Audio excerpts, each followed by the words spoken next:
Hey guys, it's getting real now. Daredevil Born Again is turning up and the pressure's building. Matt Murdock is running out of places to hide and lines are getting blurred. The city is closing in and you can feel something big going on. Let's get into it.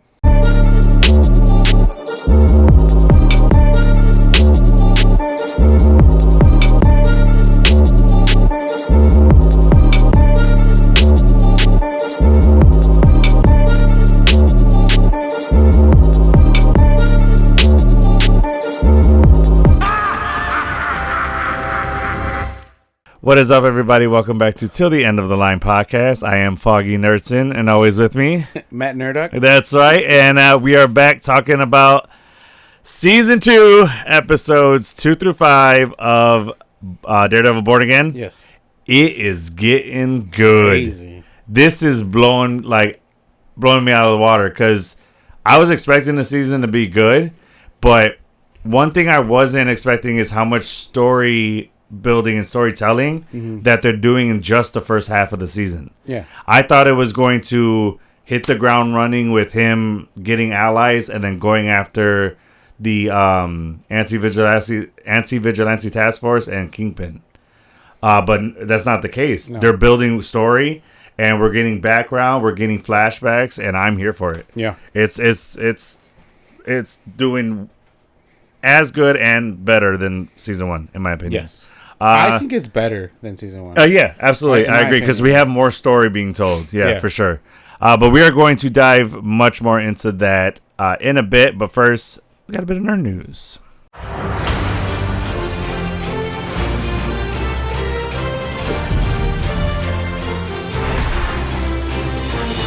All right, few things to talk about today. First is a little bit of a bummer news. I'm sure you all know the Avatar Last Airbender movie was leaked, but we here at the podcast ask that you all do not watch it. If you guys are fans of Avatar, please respect the workers and all the hard work that went into that, and let's not watch it. Let's wait for the premiere in October on Paramount, I believe, right?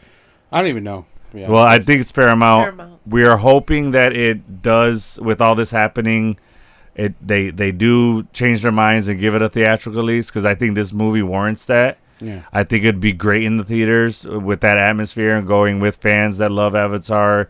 It's an experience. When you go watch a film, whether it be animated or a big blockbuster, it's an experience going to the theater. I mean, I'm not going to speak for you, but that's half of the reason why I go to the movies. Yeah. Is to experience the movie with people that are fans of that as well. 100%. And the other half is the popcorn buckets. Oh yeah, the popcorn buckets. And the cups. Yeah. That's Some good. of those popcorn buckets are sauce, like the Doom one. Oh yeah, Doom and one. The Wolverine one that we got. Oh yeah, that was by design. And that was to poke fun at the Doom bucket. So, but anyway, yeah. So we here at the pod ask that you guys respect that and don't watch the leak on the internet. And let's all wait till it releases in October. Yeah. All right, on to some better news. X-Men 97 Season 2 will have its world premiere at the Tribeca Film Festival on June 13th. Which I don't even know what the Tribeca Film Festival is. Really? It's one of the top film festivals. How do you know this? Because it's been around for a while. Yeah? Yes. I've never seen it. Really? Never. Well, obviously, everybody knows Sundance Film Festival, yes, the big ones, but Tribeca is it's up there, but it's not one of the major film festivals. Okay. If I'm correct, but I have heard of it, and I know it's been around for a while. Okay. It's a notable one, anyway. Yeah. So that's cool that they're premiering at a film festival. That's pretty dope. Yeah. I'm so excited for this, for season 2. I think it gives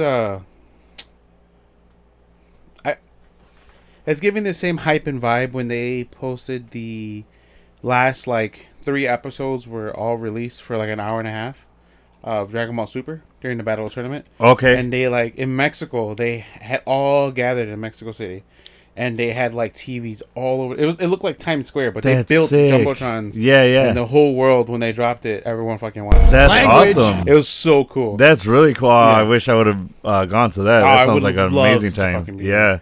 Yeah. That's really cool. Well, speaking of Dragon Ball, Dragon Ball Super just released a roadmap of the upcoming projects, next, right? 9 years? Or I'm sorry, 3 years?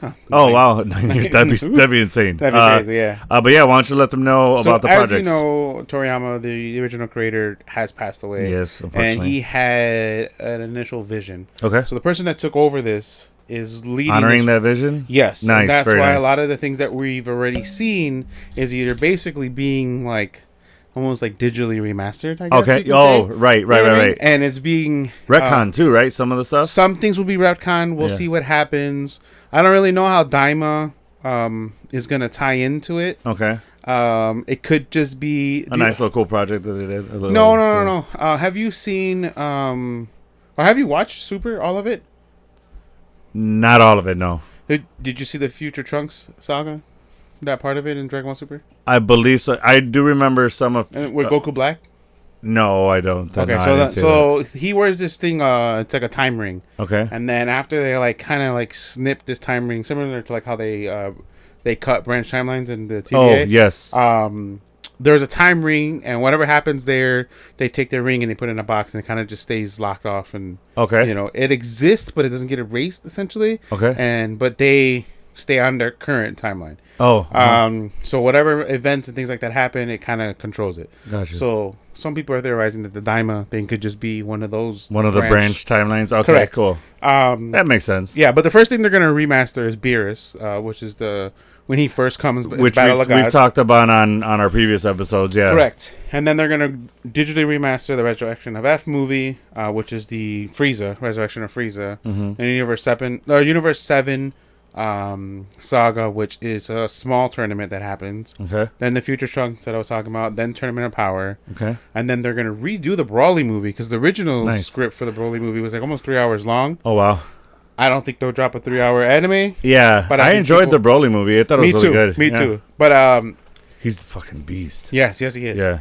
And then the Moro Galactic Patrol, which has been released via the manga. Okay. There's never been any episodes made for that. Wow. So that'll be the first time an episode put together for that. Sweet. Same thing with the Granola. Superhero, we saw the movie. Yeah. That's the one where Gohan turns the Beast Gohan and he defeats Max Cell. Yeah, I still got to see that. Another one that's going to be wicked crazy is the Black Frieza arc. All right, if you're going to say wicked crazy, you have to say it right. You have to honor the Bostonites. Is that what they call it? Bostonians? Okay. I think Bostonians. You got to say wicked. You got to hit the It's not happening. Yes. You got to do it. Anyway, wicked. It's going to be fucking nuts. Okay. The Black Frieza arc, everyone... we've seen Goku go Ultra Instinct through the Moro arc and the Granola arc. He starts to master it and figure it out, and he's like at his peak. And then Vegeta masters this new form, which is his hair goes purple, and it's like the more battle damage he takes, when they take battle damage and they heal, they get that Zenkai boost. Yeah, he gets immediate Zenkai boost. Oh shit! Is it like kind of Black Panther's kinetic suit where? When he takes hits, it charges kinetic energy? Oh, okay. No. Well... But for him? Yeah. His power level can... right, that's what I meant. Yeah. Yeah, so it's like it's almost Destroyer level, like how Beerus the Destroyer is, but it's its own. It's called Ultra Ego, of course, because he's fucking big, full of pride. Yeah. And then in the manga, Black Frieza one-punches both of them, and they're fucking... Yeah, that's how OP he is. So I gotta ask, out of all those projects, which one are you the most excited for? Honestly, Black Frieza. Yeah? Is it because of how the power level and everything? Yeah. Okay. And now we can see... I know in the Moro and the Granola arc, those would be great. We see... This is the first time in a long time, I think, Goku goes against... Because the Moro arc he's like more of a mystical magic being. Okay. So their powers don't really work against him. Yeah. So it's an interesting thing. And in Granola, he has an interesting backstory. Do you think any of those will get a theatrical release? Well, yeah. So the Beerus is going to be another movie. Resurrection F, another movie.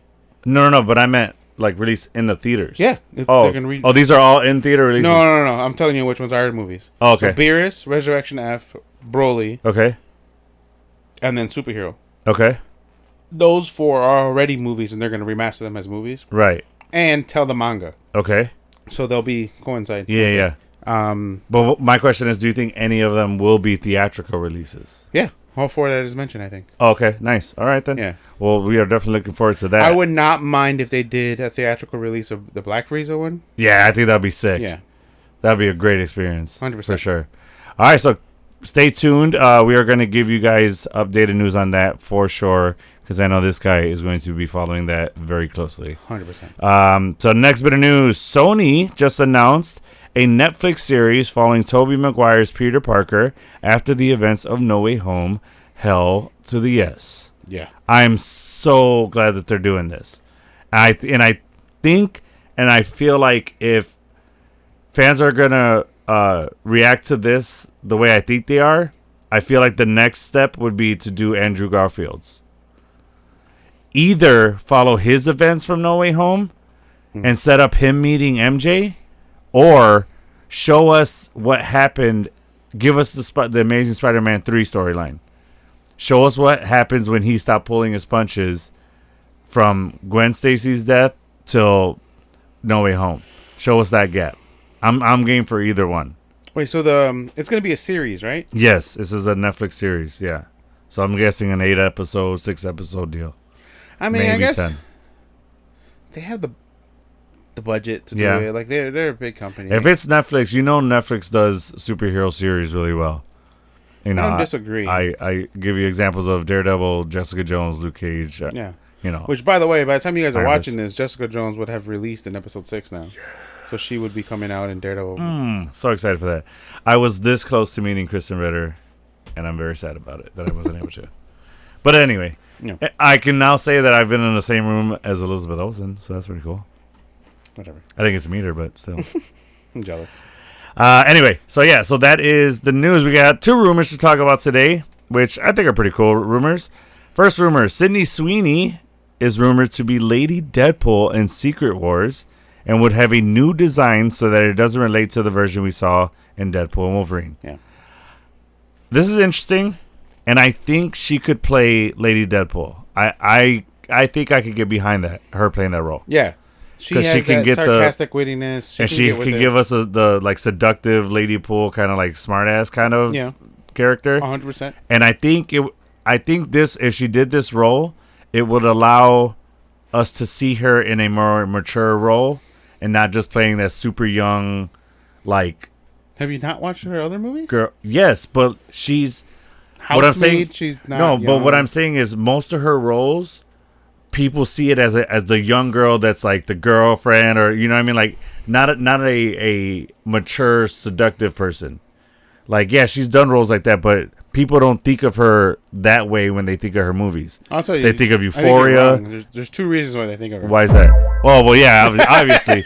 But I'm talking about like acting wise. Like when you think Sydney Sweeney, you don't think the way you think of Uma Thurman as a great actress who can play a mature role and totally be sexy. Different level, like caliber. And that's my point. So I think if she plays this role, this will be the next step in her career where people will start taking her more serious. I have not, but my point is she's playing the mistress in that. She's playing the younger woman in that. Yes and no. You got to see it. I think she is capable of.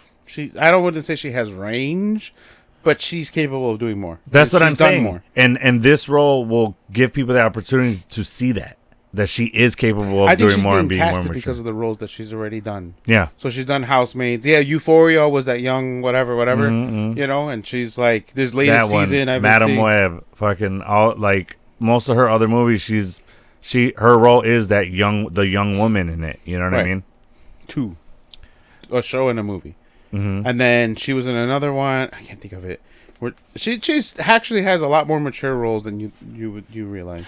Right, and that's not my point. Like I do realize that, but my point is that fans don't think of those when they think of her, because she's most famous for Euphoria and now Housemaids. But I think the reason why they're casting her is because of the whole Justin Baldoni shit happening with Blake Lively, and Marvel don't want nothing to do with it. They're like distancing themselves from Blake. So they need another pretty blonde that is popular that can hold that. And she's going to put asses in seats. You know what I mean? Yeah, so 100%. Yeah. Mm-hmm. I don't think it has anything to do with her artistic Yeah, no. I mean? The main point I want everyone to take away from this is I think this would be a good role for her to start her next step in her career.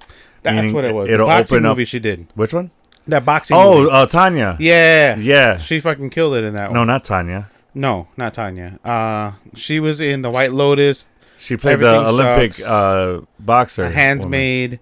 She's done a lot of good movies. What's the name of that movie? I need to know it. Christy. Yeah. I really wanted to see that, but they took it out of theaters quick. Yeah. It's on HBO. Is it? I think all right, we're gonna check that out for sure. I think it's on HBO. Something. Right. It's streaming somewhere free. I know that for sure. Okay. All right.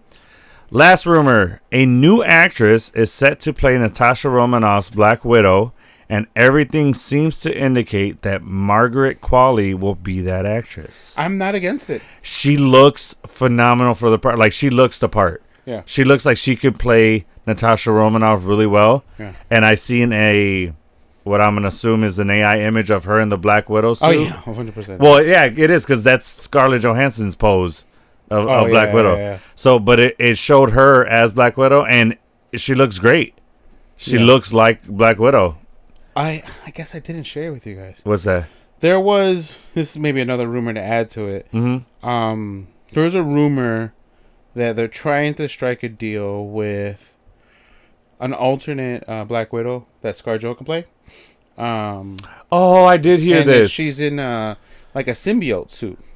Oh, that I didn't, but I did hear about her playing an alternate Natasha Romanoff. So she would potentially, it would be the same idea of her dying, but the symbiote brought her back to life when she died. Ooh, I like that a lot. And then there's not really much more. Because then she could still be playing her Natasha Romanoff.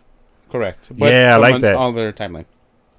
Oh, okay. It's not our Nat. It's this, but she died the same way. Correct. And then it's okay. I like that a lot. The difference between that Nat and our Nat is our Nat died. Yeah, Came back. Nice. That's really cool. I actually really like that. Yeah, I can't find it where I found it, but no worries. But so that's going to do it for Nerd News. Kike, let them know what they should do. Like, follow, subscribe. That's and share with everybody. Everybody. Just spam everybody. Seriously. That's all we need to do is just spam. Type in random shit and then send it to them. Okay? All right. Let's dive right in, shall we? Hell yeah. All right. So we got a lot coming at you guys. We got episode 2, 3, 4, and 5. Yeah.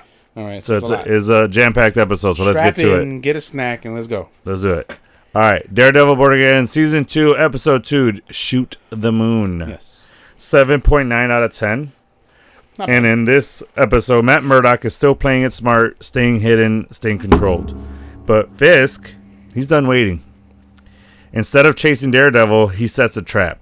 Fisk shifts tactics and starts making calculated moves designed to force Matt out of hiding, not by finding him, but by putting pressure on the city and the people around him. Now, what he did was genius, and the way he did it, because you got to remember, Fisk knows that Daredevil is Matt Murdock. Correct. He could easily come out and say, Daredevil is Matt Murdock. He's super powered vigilante or whatever. Uh-huh. He has powers, whatever you want to say. And then that's it. And then watch the city explode or whatever.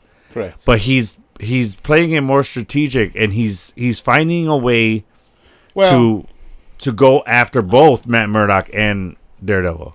I didn't see it that way. Because look at, for prime example, even Matt and Karen talked about it. He's got people that are for the task force hunting Daredevil, and then he's got people that are for Matt hunting Matt.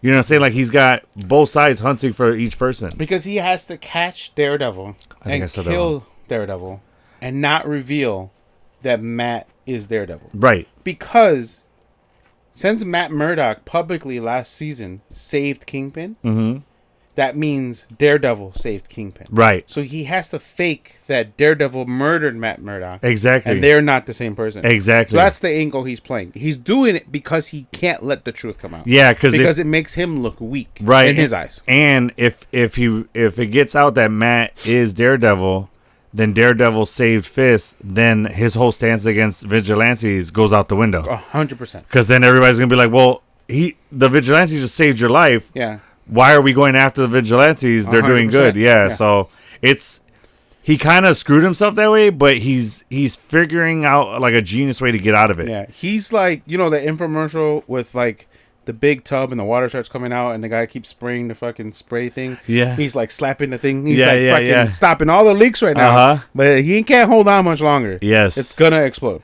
And then I'm liking the B story of Matthew Lillard's character. Oh yeah, I'm loving it. I really like BB Urich's character.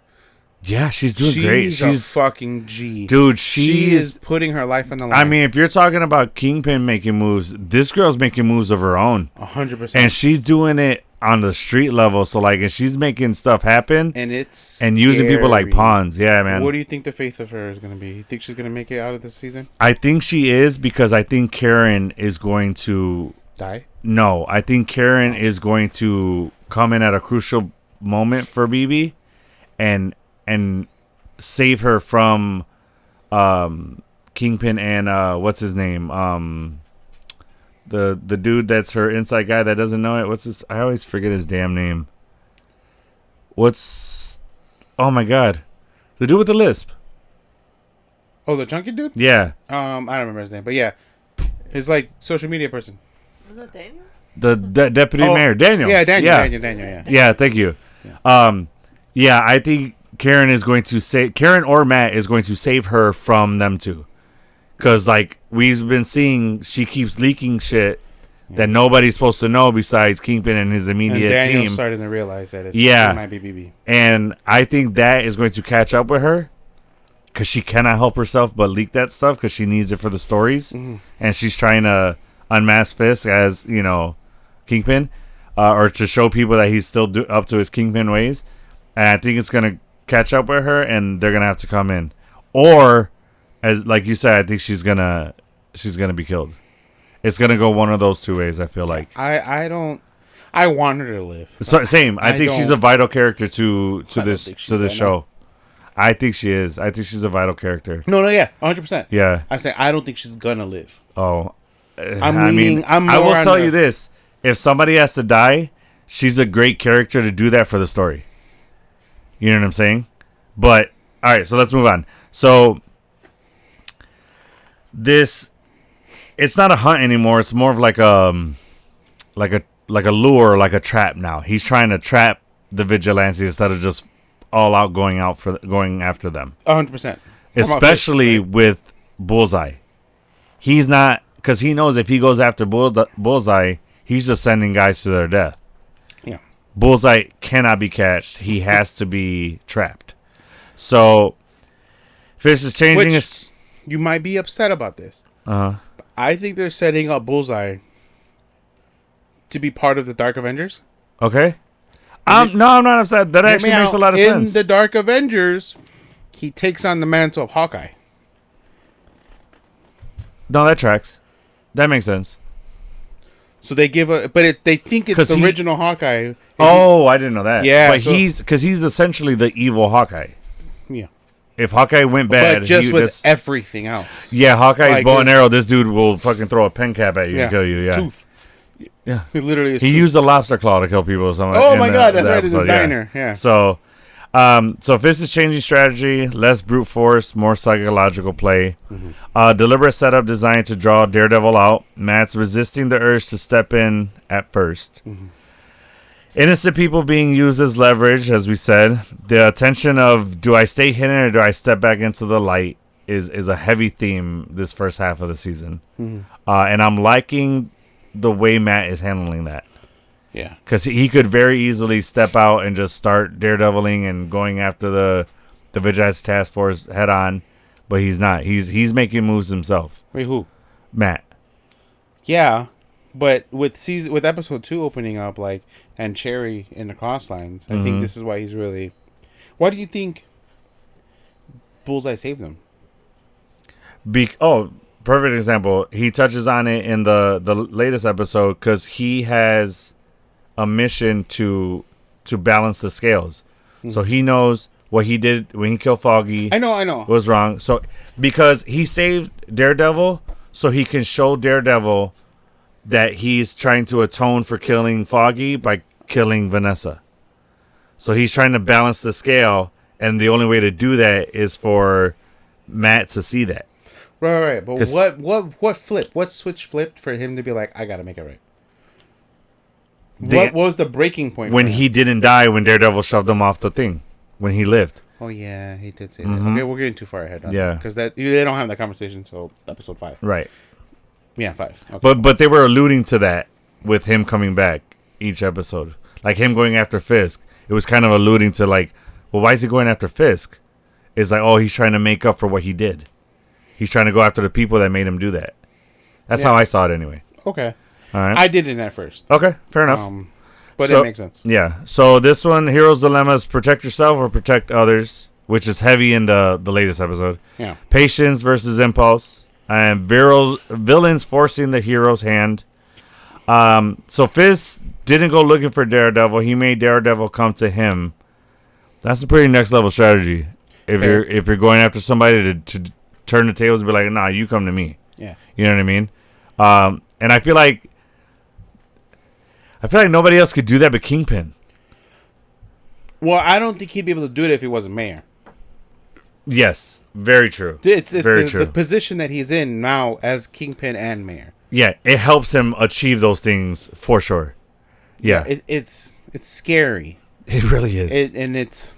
And hold on, really quick. Can we just say, so Brad Winderbaum has already, or the showrunner of Daredevil has already come out and said that the anti-vigilante task force resembling ICE is just a coincidence.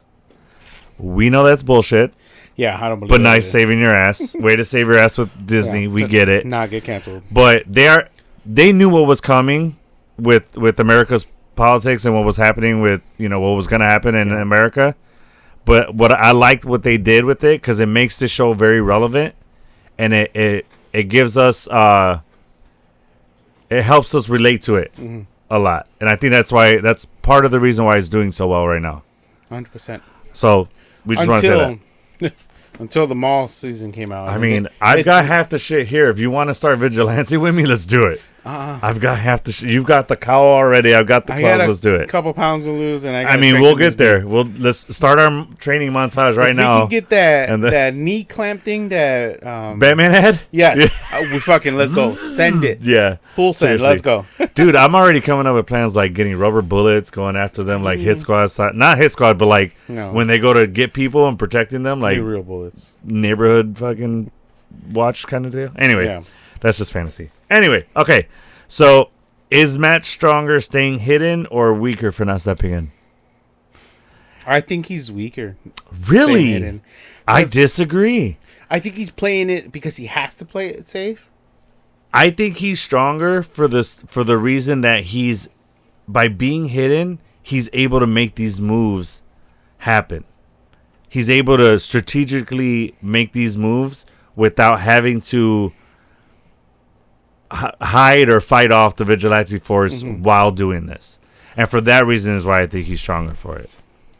He has to. He doesn't have a choice right now. Correct. But I think he's doing the most with it. Yeah. But I think at the end of the day,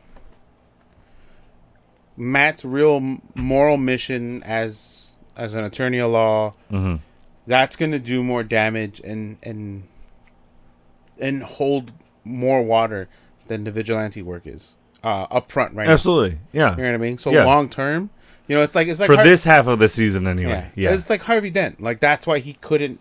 That's why they didn't want everyone to know the truth that he had turned into Two-Face, because it would have ruined everything. Yeah.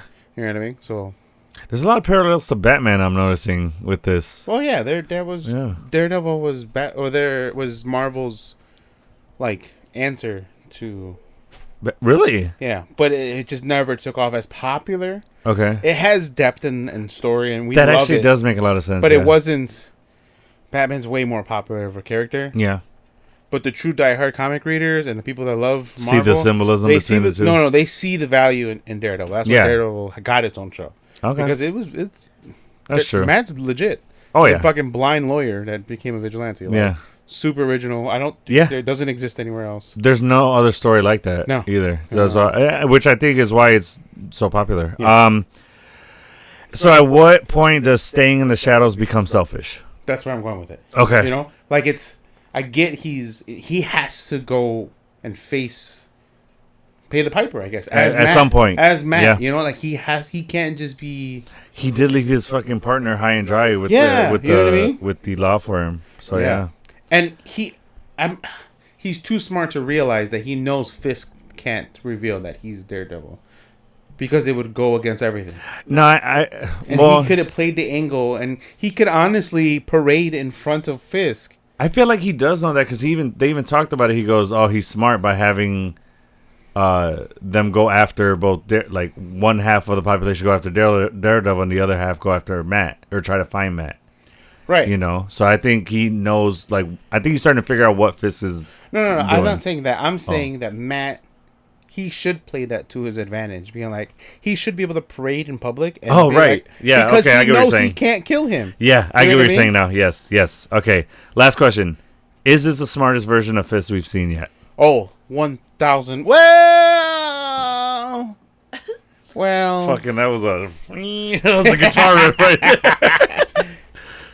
I think it is. We've never seen him be this strategic. Strategic? Yes. This is probably the most strategic. Okay. Smartest? He did create a rip in reality in Into the Spider-Verse. Okay. But that wasn't him. He had a team doing that for him. He had Doc Ock doing that. Oh, that's true. Okay, so I'm talking about him because he's the only one making these moves. But I do feel like as the season's going on, his emotions are getting the best of him. Yeah. Well, right. Prime example, what's happening with Vanessa. Yeah. So, all right, let's get past that. So, episode 2 flips the game. Fisk isn't chasing Daredevil anymore. He's pulling the strings until Daredevil has no choice but to show up. All right, episode 3, The Scales and the Sword, 8.8 out of 10. Hey, yo. That is valid, and that is a good rating for that. Not the highest rated. No, but it's up there. Yeah, but it's a very good. Almost a 9. I would say it's one of the best episodes of this first half of the season for sure. Well, technically, numerically, the next 2 episodes are better, but right. But from 1 through 5, I'm saying it's one of the tops. After 4 and 5 is what I'm saying. So after the pressure from episode 2, Matt Murdock realizes something's important. He can't do this alone. As Wilson Fisk continues to manipulate the board, Matt and Karen Page begin building connections, seeking out new allies who can help them fight both legally and in the streets. And it just makes sense too because Fisk has a team working for him and working and helping him. Yeah. Why doesn't Matt? And I think that's what this first half has been about is Matt building his team. And I think there's a parallel to how how I was saying I think Matt should work not in the shadows and be out and about. Mm-hmm. That's what Kingpin used to do before. And so their roles are totally flipped and reversed right People only knew Kingpin by name. They did not know who he was. Yeah. Yeah. Well, no. They knew him by his mantra or by his street name. Right. No one knew who Wilson Fisk was. That's my meaning. Yeah. So I know what you meant. Yeah. I helped you out. Yeah. Thank you. So as that happens, the episode shifts the story from isolation to team building. So some key moments that happen: Matt leaning back into the legal side using the scales again. Daredevil's side still active. The sword hasn't gone anywhere. Yeah. And if anything, he's getting more active as Daredevil. Yep. Really quick. Okay. Really quick. I started noticing this as each episode went on. We see Daredevil in the black stealth suit with the red DD, right? Mm-hmm. Did he just paint his Daredevil suit black so that he could be stealthy? Because if you notice, and I don't know if anybody else has noticed this, each episode, more and more gets rubbed off. Yeah. Which I fucking love that symbolism. That he's coming out of the shadows and stepping back, and Daredevil's coming back into the light. No, I didn't really make that reference, but it is happening, yeah. And I love the way that they're representing that, like physically, with his suit. So, how about Karen knocking the fuck out of a... a task force agent. I was going to say an ICE agent, but... same. Yeah, it's the same thing. Same. I mean... Same, but different. Yeah, dude. Just fucking... Yeah, dude. Matt's teaching her some good moves, man. Yeah. Knocked them straight up. Because we didn't really see what happened. We just saw the vigilante task agent, like, say like get her and like stop, and then she turns around, looks at him, and then that's it. It cuts away. Yeah, but then it opens up this episode.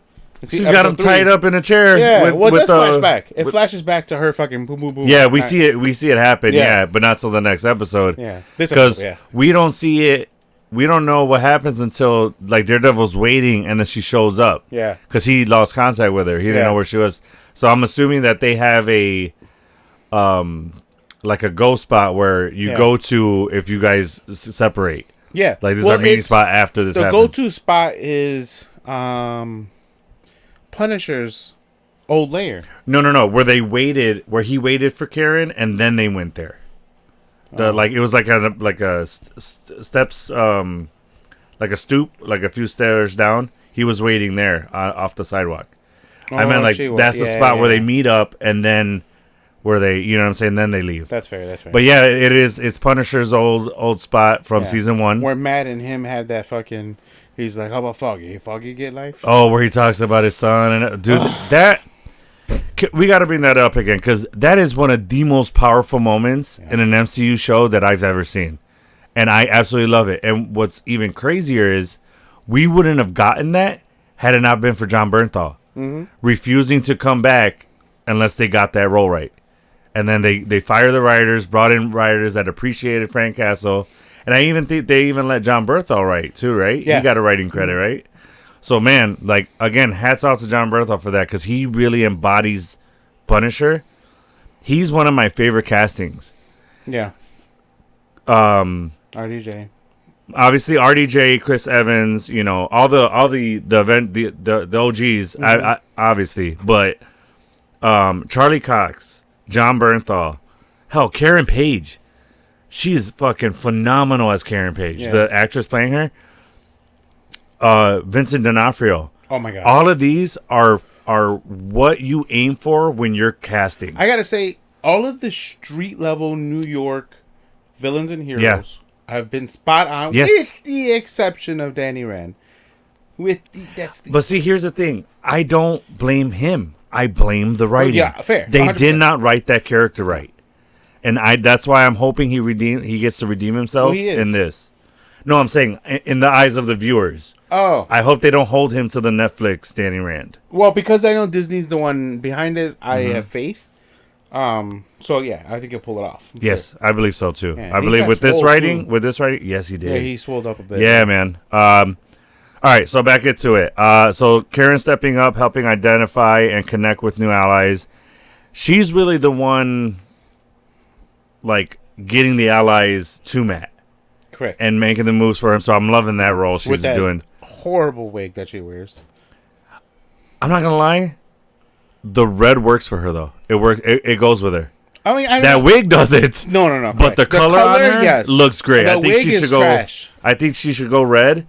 And Matt might like that too, if you know what I mean. She was red in the True Blood. No, was the vampire thing? I did not watch that. I think she was. I didn't watch it either, but I think she was a redhead there. Was she? Nice. Or like a ginger kind of thing. Okay, all right. Yeah. How about the character of what's the therapist's name? Matt's ex-girlfriend. The therapist? Yeah. It's not. Do you think she's gonna turn into a lady muse? No, what I see that is she's using the technique where you use what you're fearing as a way to get over the fear. Heather, thank you. You're using that to get over the fear. Okay. Because that's haunting her. So then by looking at the mask, she's facing the fear head on, and she's using that to get over it, to get past the fear. That's how I'm seeing it. I don't disagree that she's trying to do that. Yes. But do you think she's gonna succumb to that? I think it's really taking a psychological. Oh, it 100% is. Way more than she realizes it is. I think if she has to kill again, that's when she's gonna snap, and then she's gonna go evil. Yeah. Because she's already on the fence about what she's being evil or not. And she's completely delulu with willingly working with Fisk. She's buying what Fisk is selling. Mm-hmm. Absolutely. And she is, like you said, completely not thinking clearly when it comes to him. No. Because he dangled the carrot of, I want you to be the head of mental or whatever she is. Yeah, he definitely got her with that. But he preyed on her because she's weak. Because you brought that up, I googled it, and so she does become a version of Muse, which it says here she'd be called Miss Fear. Yeah. Ooh, so you think they're gonna follow that? I don't know. It's setting it up like that, and I would not be mad at it. We got to talk about, because we're in episode 3. We're seeing the first case of the Vigilante Task Force versus the Vigilantes, the first court case. The swordsman. Yes. Mm-hmm. Jacques, yeah. Now, as I see this character more and more, I'm liking this guy's portrayal. Oh, Jacques?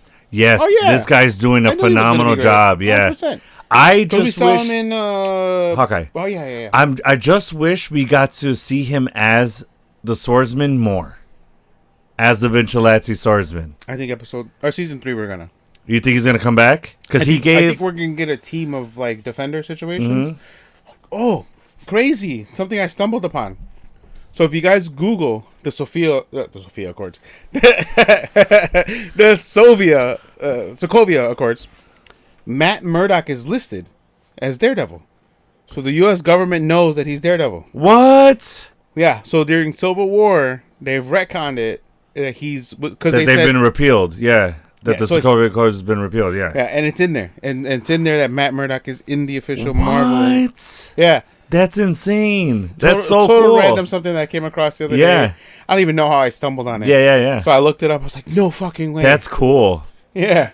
I was like, holy shit. I wonder if, because I feel like so I'm predicting that Matt is, that Daredevil is going to be in Spider-Man Brand New Day. Yes. And I wonder if that's how that's going to tie in. That's where I'm going with this.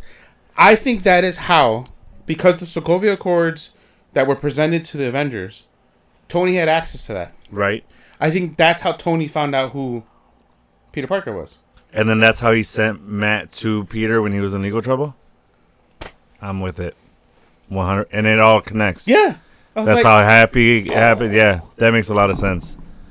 All right, I'm so excited for that. All right, cool. That's awesome. Thank you for that, because I would have never come across that. All right, so Matt accepting that Solo isn't sustainable anymore. I'm really liking, because now we're gonna get the ball rolling on the defenders. This could be in the episode. So okay. You know, I sent you guys that video that I want to do like the poop files. It was a random thing I found while I was pooping. So maybe we'd have the nerd. You should totally do that. A nerd poop file. No, just the poop files, and it's whatever you find while you're on the shitter. I love that. New segment or new Instagram segment coming soon. Be on the lookout for that. I'm just not gonna be sitting on a toilet, guys. And then what you got to do is do the X-Files theme song, but in farts. Jesus. Okay, am I cooking? I'm gonna have to download Claude or something. Something AI. It's like ChatGPT. Yeah, it's to like change up the X-Files, make it sound like gas. That's hilarious. All right. It just reminded me of like how long you been with her. Yeah. Oh, when he goes. How long you been with her? Oh yeah. The poop files. I love it. All right. Oh god. So, justice versus vigilantism. So like we see the case happen. And it's 100% set up for him to lose the case. Yeah. To be found guilty. We skipped over, what's her name? What's the Morenita? BB? No. The lawyer. Matt's partner in the firm. Producer, can you look that up really quick? She's doing that. Go ahead. She gets fucking masked and she gets taken to go their max facility that they're holding the vigilante to Jock to Christy. There you go. Yeah. What is it? Kristen. Yeah. So Kristen gets taken to the site that they're holding all the people that the task force arrests, and she counsels Jacques. Yeah. But she only has that time to prep for the case. She didn't get the proper time. Nothing. Because the asshole move that the lawyer did sent it to her dead email of when she worked with him, not her current email. Yeah. So she had no time to prep.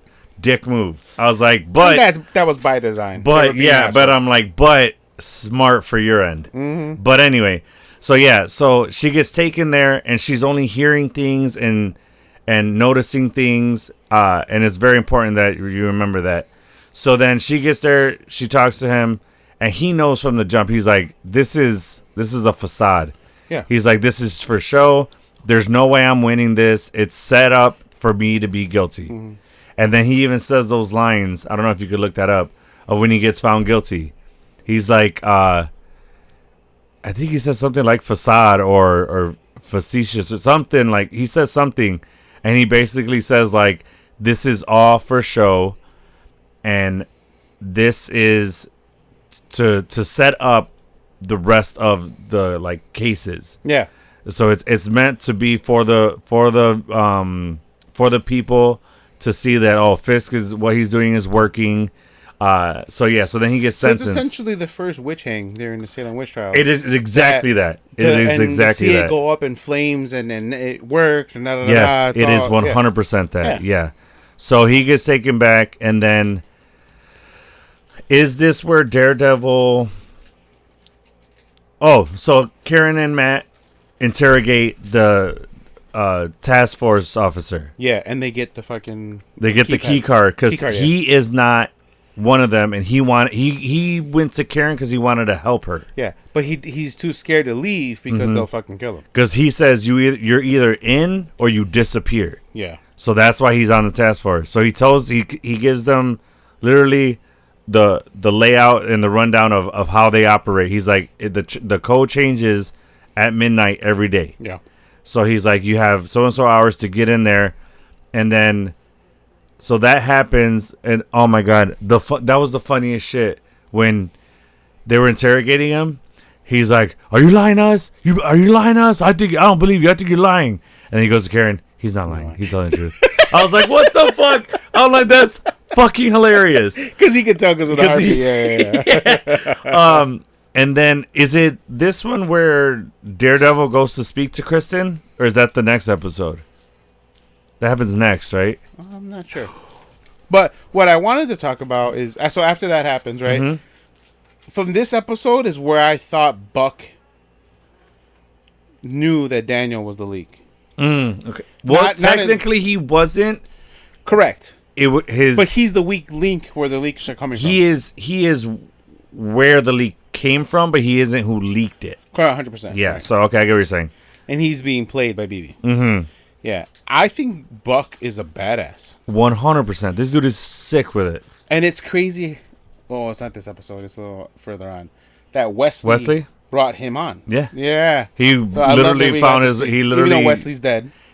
Well, the showrunner said the great thing about the Skrulls is they're a great kind of like scapegoat where people can come back from the dead. Because you could just write it off as that was a Skrull pretending to be that person. So Wesley could come back and they could just say that they killed the Skrull. I don't think they would waste the... No, I'm saying that is a possibility now with the Skrulls. reverse card that you're holding on to. Yeah, but I wouldn't use it for Wesley. It is, but no, correct. But they're saying, the point that they're making is, that's the great thing about the Skrulls being introduced, is it's the easy way to do that and it still makes sense.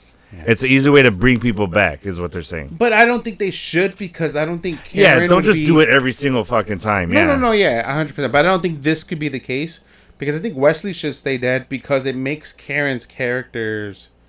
It's part of her character development. Yeah. She's the one that killed Wesley. And Fisk. Yeah, absolutely. Yeah. So and I think there's going to be a point where it's going to come to light that Karen killed Wesley.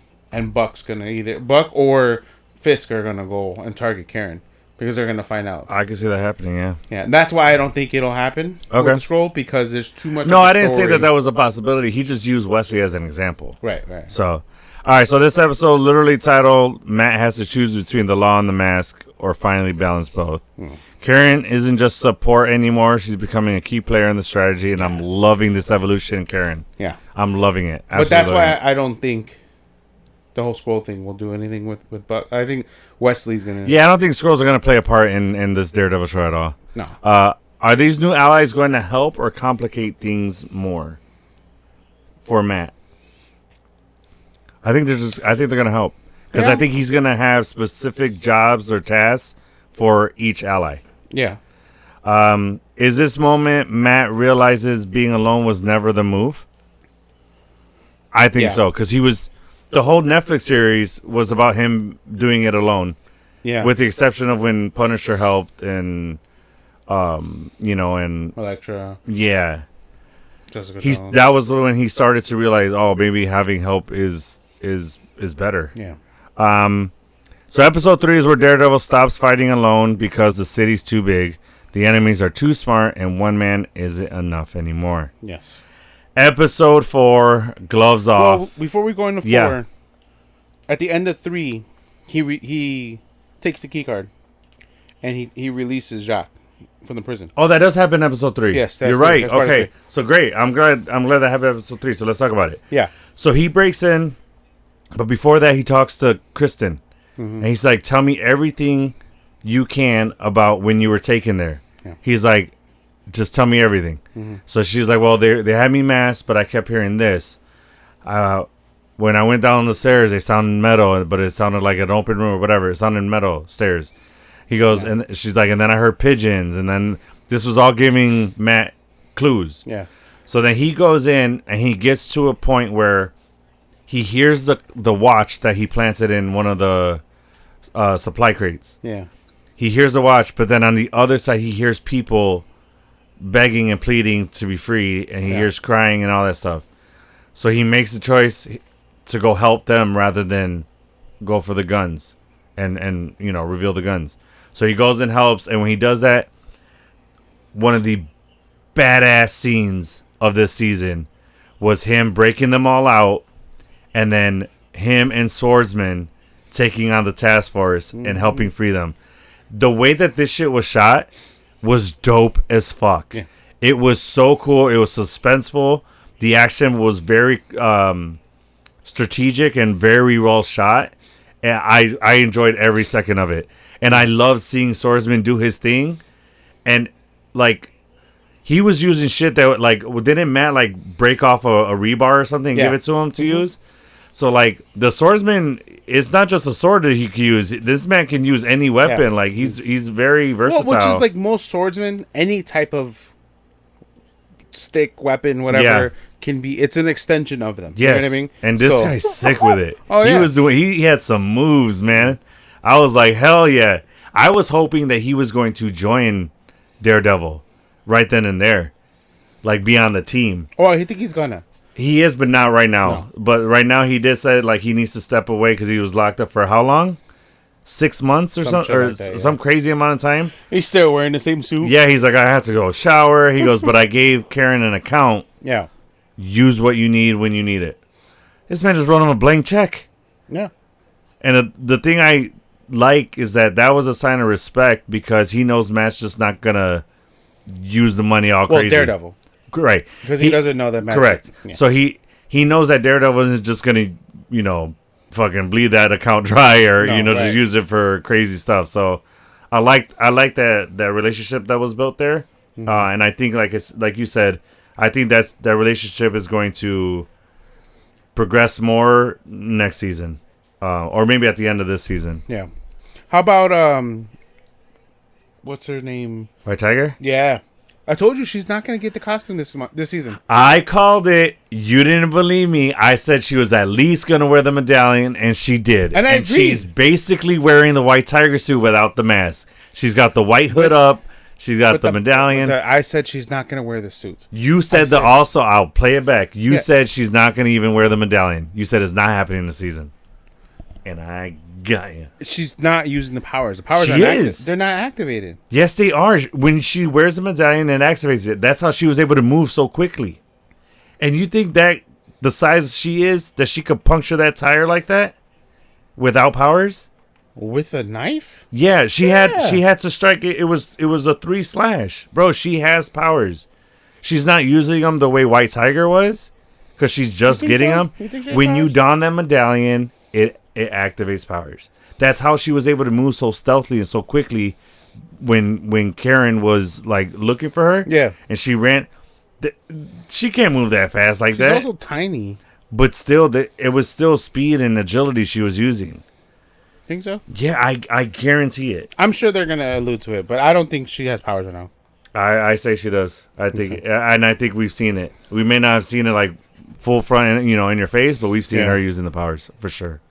Even in her confidence alone. I think it's building her confidence 100%. Yeah. I think it's starting to grow on her. I did love the moment between Daredevil and her, where he goes, you know what that medallion means? And she's like, yeah. He goes, are you ready for it? Mm-hmm. He goes, are you ready for the responsibility? And she goes, were you? And then they get distracted. But I fucking love that interaction. That was nice. I thought it was beautiful.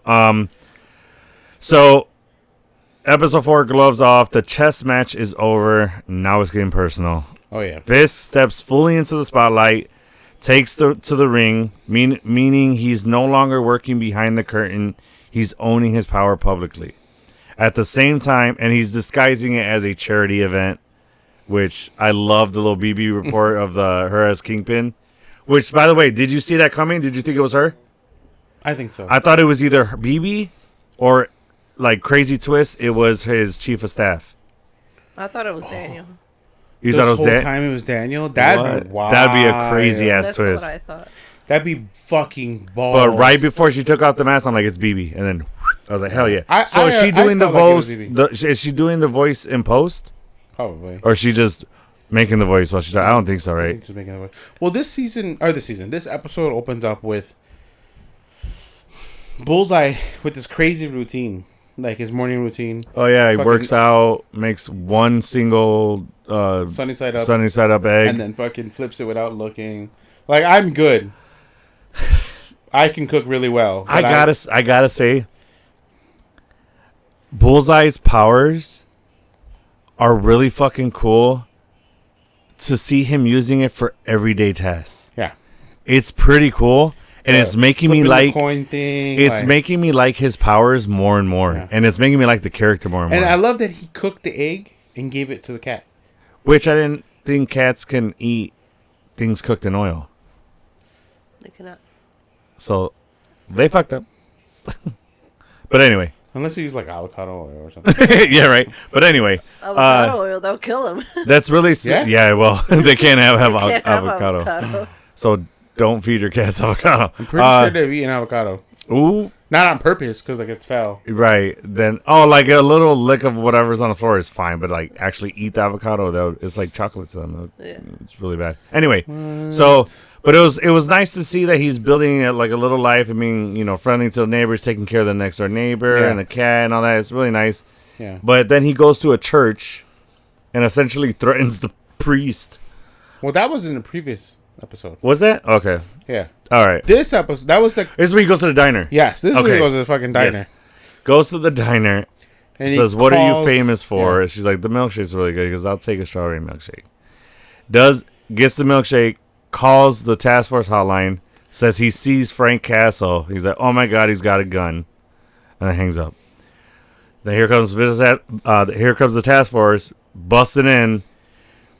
It tells everybody, hands up, blah, blah. And then they get to... banana milkshake, not a strawberry. Oh, it was a banana, yeah. Sorry. Which sounds delicious. And then they get to Bullseye, and then Bullseye turns around. He goes, oh, shit, it's Bullseye. And then they start to fire, but then he just starts killing them with everything around the diner, literally throwing forks, he has spoons, knives, too. Knives. But I'm saying once he uses the knives, then he's grabbing other things. Oh, yeah. And I love the foreshadowing when he looks at the tank. Of the lobster tank? Yeah. And then, but I like when they all started firing him, he jumps over the counter, and when he lands, he sees the waitress there that made him the milkshake. He goes, the milkshake was delicious, or whatever he said. And then he just starts going and he kills somebody with like a thermometer. And then he goes. Ticket stabber? Yeah. Oh, yeah, that's what it was. Yeah, the ticket stabber, yeah. So then, but what I liked was there's a customer there with their, like a little lap dog. And the dog's barking. He goes up to say, he goes, dogs in restaurants is very unsanitary. And he's like, please don't kill me. And then he's like, I'm not. He goes, I'm not going to kill you. I'm one of the good guys. And then he grabs the guy was eating lobster, had a fucking diner for some reason. Weird choice off the menu, guy. Yeah. But I guess never eat lobster in a diner. But I guess this diner was like, that was their thing because they literally had a lobster tank in the middle of the restaurant. So. But still, I would question that. To be fair, they're in New York, and they're right off the ocean. And they're New York is known for like Maine lobster and all that stuff. Yeah, they got Maine a lot of lobster and Boston, spots. all that area. Yeah, that's New true. York. Right. That's fair. I take back what I said. Because here in Chicago, Never gonna fucking happen. Yeah. If you eat a lobster at a diner in Chicago, you're gonna have chorro for a week. And if that is diarrhea, yeah. I would not eat anything that came out of Lake Michigan. Okay, so why not? I've eaten bass out of there. There's bass in Lake Michigan? Yeah. Sure. Holy shit. Yeah. I didn't know that. All right, fair enough. I think so. Well, they just found a body in Lake Michigan recently, so. Oh my god. Yeah. I'll tell you about something else. Anyways, so he grabs the guy's lobster claw and then fucking kills somebody with it. Yeah. And then after he kills all of them, he goes to the front door. He grabs the ketchup and then he makes a bullseye on the front door with ketchup and he dips.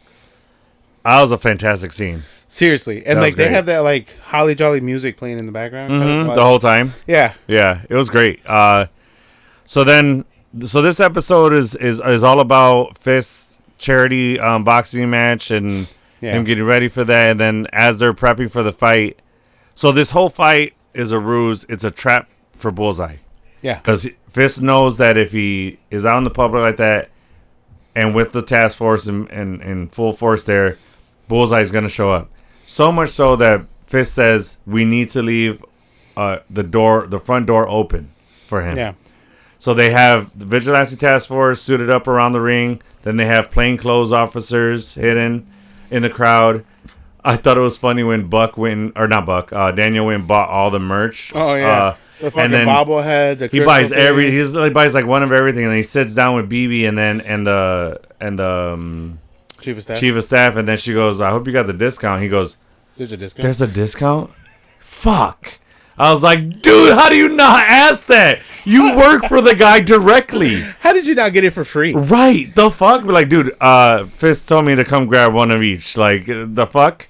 But that was hilarious. But we gotta talk about really quick. I skipped past it, but BB shows up, and Daniel has a first row pass, or what is that? VIP access, whatever. Yeah, like a ringside pass, and he's like, oh, he kind of hints that it's a date, and BB shuts that shit down right away. She goes, well, it's not a date. And then we didn't talk about it, but when Matt had everybody that he rescued at the spot, when they all regrouped. Karen was trying to get the SD card of what all the testimonials that they shot. Yeah, she's gonna try to get it to BB.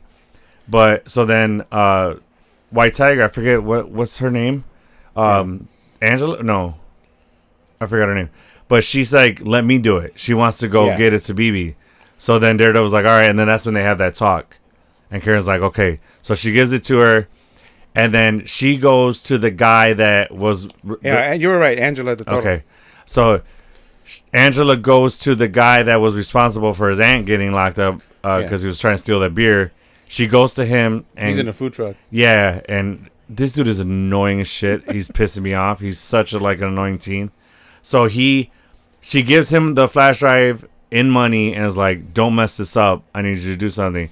So she gives that to him so that he can give it to BB discreetly. So he walks up to BB while she's standing in line for the fight. He's like, yo, you're BB, right? He's like, yo, my family and I love you. We're big fans. He goes, can I get a picture? My family go crazy. Yeah. So he gets a picture, but when he leans in for the picture, he slips it into her pocket. He slips the SD drive into her pocket. But she feels it. Real discreetly, yeah. And then she puts her hand in her pocket.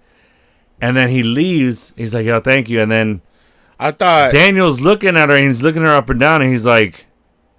And right there, I thought he knew. Yeah, it was giving us that he saw that and he knew something was up. Yeah. And then he's like, I didn't know I was out with a celebrity. And then they walk in. I was like, fucking woo! I thought it was it for BB. I was like, oh, she's done. Well, that's why I think, because like she's now gonna start having a lot of close calls from this point. And I feel like that was the first hint to that's where her story's going. Yeah. Yeah. So we get to the fight, and they're prepping, and they go to give Fisk a mouth guard. It's at the beginning of... No, it was in episode 3. Yeah. That we find out that she is the Fisk face. Yes, yeah. So then, so as they're getting prepped, the ref comes in, talks Fisk, and then, but the guy managing, wrapping his arms and all that, goes to give him a mouth guard. He goes, no, it's fine. He goes... the guy's never gonna land a hit on me. He goes, I like your style, Fisk. And then so they get ready for the fight. Fisk comes out, he's grandstanding, and they go to touch gloves, and Fisk is real aggressive with him. And so the fight starts, and the guy comes in, gives him hits, and then Fisk gives him a big ass hit. Well, we skipped another badass part. Which part? Where they're in a warehouse, Fisk and Buck, and then old boy from the CIA. Oh, with Matthew Lillard. Yeah. Oh, that's this I touched on it, but we didn't break it down. Yeah, this You're is right, where go ahead. He pops up out of nowhere. Yes, go ahead. And then he has his guys, and Buck takes him out. But Buck plays it like he's scared at first. He's like, and then he goes, "That's real cute, but you can put your hands down." So he puts his hands down, and then Fisk says something, and dude, I had to watch it back. Fucking Buck moves quick as hell. Do you think he goes from here? He's like, boom, huh? Do you think he might be enhanced or like? No, he's just because he said. Well, Wesley set that up. Yeah. He said he's the best at what he does. Yeah. So he's just a pro at it. He's been doing it since he was a teen. Yeah. And that's why he got to where he was, because he got good at it. Remember, he said he always did what he was told, and he did it well. He just never challenged it. And he's been doing it. Think about it. If you do the same thing that you've been doing since a teen, by the time you're Buck's age, you're gonna be a master at that. Yeah. 100%. That's why he's quick, and that's what he does. Yeah. So, but yeah, I was like, yo, Buck is a beast, man. I'm like, damn, this dude. I'm like, I could see why he's Fisk's right hand. Took him out with a handgun, and they had fucking full on assault rifle. Yeah, and then so because the whole conversation is basically Matthew Lillard, CIA guy. What is it, Charlie? Something like that. Charlie. I think it's Charles. I don't know. But anyway, he's like, why aren't these in so and so country already being used? Right. He's like, they need to be used. He's like, we can't. Fisk is like, we can't. Is Charles? Mr. Charles. Mr. Charles, yeah. That's what it was. I knew I was missing something. So he's like, we can't move it yet because Daredevil knows they're here. He goes, if we try to move it, it's going to be another. What was the boat called? Red? I forgot. No, the dock is Red Hook. Right, but what was the boat called? Anyway, he's like, it's going to be another. The same thing's going to happen. He's like, we have to be strategic about when we move these guns. He's like, just be patient. And then the guy tells him stuff, and then the Fisk gets pissed. He's like, I don't like you threatening. He goes, do not threaten me. Yeah. I don't respond well to threats. And then that's when Buck does his thing, and then he's like, you need to practice patience. Yeah. And then he leaves. Delivered at the right time. Yeah, and then he leaves, and then Matthew Lillard's just sitting there like, fuck. Yeah, he's like, shit. Like, he's like, his booty hole was puckered the whole time. Oh, yes. 100%. He knows he barely got out of that. Good thing he had brown pants. Yeah. I like that. That's really good. Clip that. So then Fisk goes and has the fight, and then we didn't talk about it, but Vanessa goes and has a meeting with the governor. Yeah. And basically the governor's like, I don't trust Fisk. I don't like the way he's wielding his power. He goes, but I do trust you, Vanessa. No, but she says. It's a girl, not... What did I say? He. Oh, sorry. I said she, I thought. Okay. But anyway, she says that she will back Vanessa. She says, I won't back Fisk. Right. But I will back you and Fisk. Right. Oh, that's what it was. Yeah. That's what it was. Like, because together, she'll back. Because she knows that she can control Fisk. Correct. And stop him from, going straight up Fisk. Like going crazy. So they come to an agreement, and then Vanessa fucking shows up at the fight like Fisk did not want. And I'm like, you should have fucking listened. So then in the middle of the fight, the dude lands a hit on Fisk because he got distracted with Vanessa. Well, you skipped over the whole Daredevil and Bullseye part. So Daredevil tracks down Bullseye. I thought that happened a little later. Because we see the fight happen a little bit. No? No. It happens... Right after... Oh, right, because after Bullseye does the diner thing. You're right. That's when he starts to search for him. Correct. Yeah, I'm sorry. So go ahead. Right after the whole... When Buck fucking boom takes out the guys, we switch straight to... You're right. That's when it happens. I thought that happened later. You're right. He talks to the priest, right? That's not a priest yet. Because he finds the coin from the church in the diner. That's right. And then he goes to the church. Sold the vigilante task force outfit. Karen did. She got it from the guy that she took down. Yeah. And then Matt wears it, goes in. And I love the way he played that part perfect because he played the asshole vigilante officer perfectly. And then he's wearing the glasses to hide his eyes, which is it works. But go ahead. So then he goes to the church because he knows that's where you get the prayer coin from. Mm-hmm. And then after that, not yet. And priest, it's specific to that church. That's how you know to go there. Not the priest. He's not a priest just yet. So he talks to him and he's like, oh, well, he says, like, he can hear the church bells. He watches him from his place and he can hear the church bells every morning. And he watches him, like, let the people in or something like that. Yeah. So he knows it's nearby. So then this is how he tracks down Bullseye. Yeah.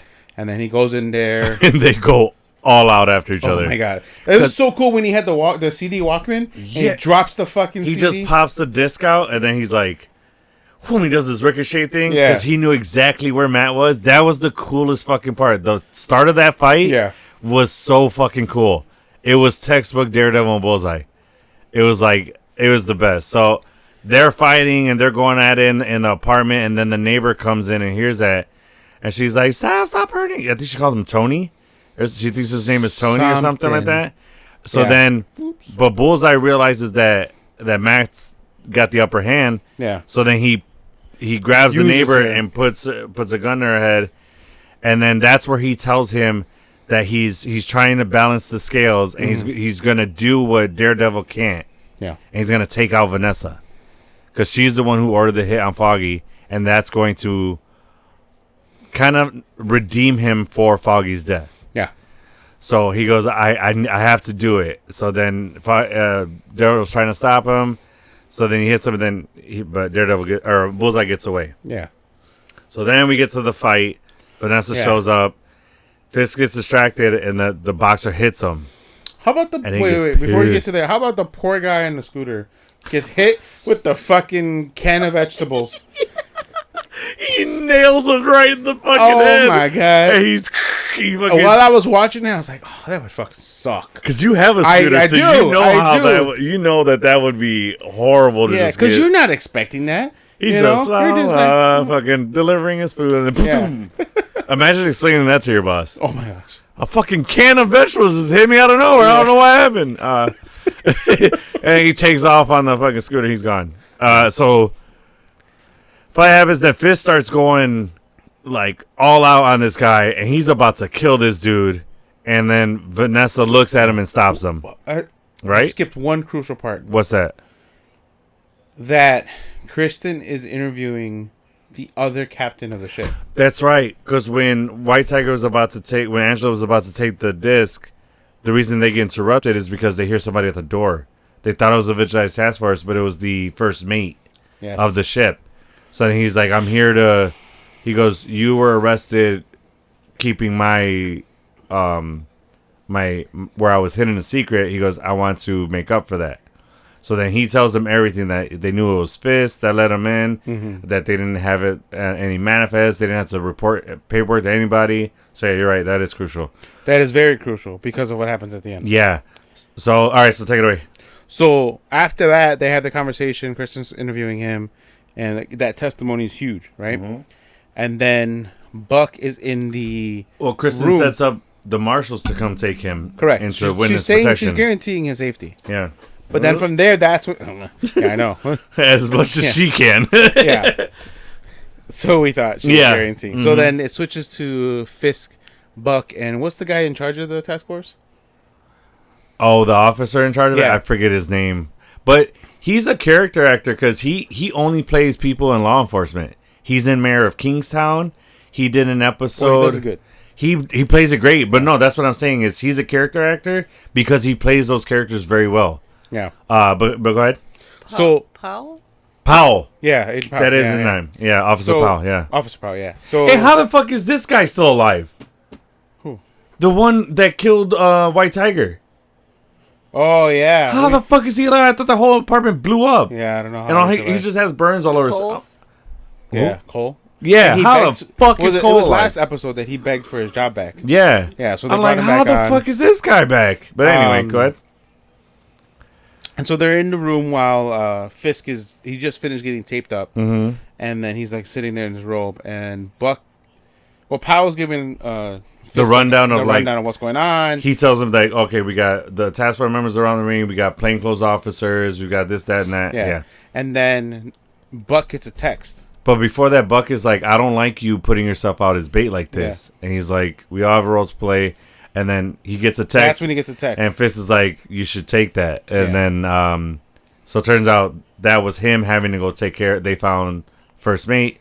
Yeah. And he goes and takes care of him and kills him. And this is where that scene you were talking about where Daniel gets all the merch. He fucking overpays. Yeah. Get the discount. Then we see the fight happening. And then, like I said, Vanessa showing up distracts Fisk. And then he gets hit. And then after that, he goes all out. But then Vanessa stops him from fucking killing this guy. Yeah. And then that's when the Bullseye comes in and starts attacking.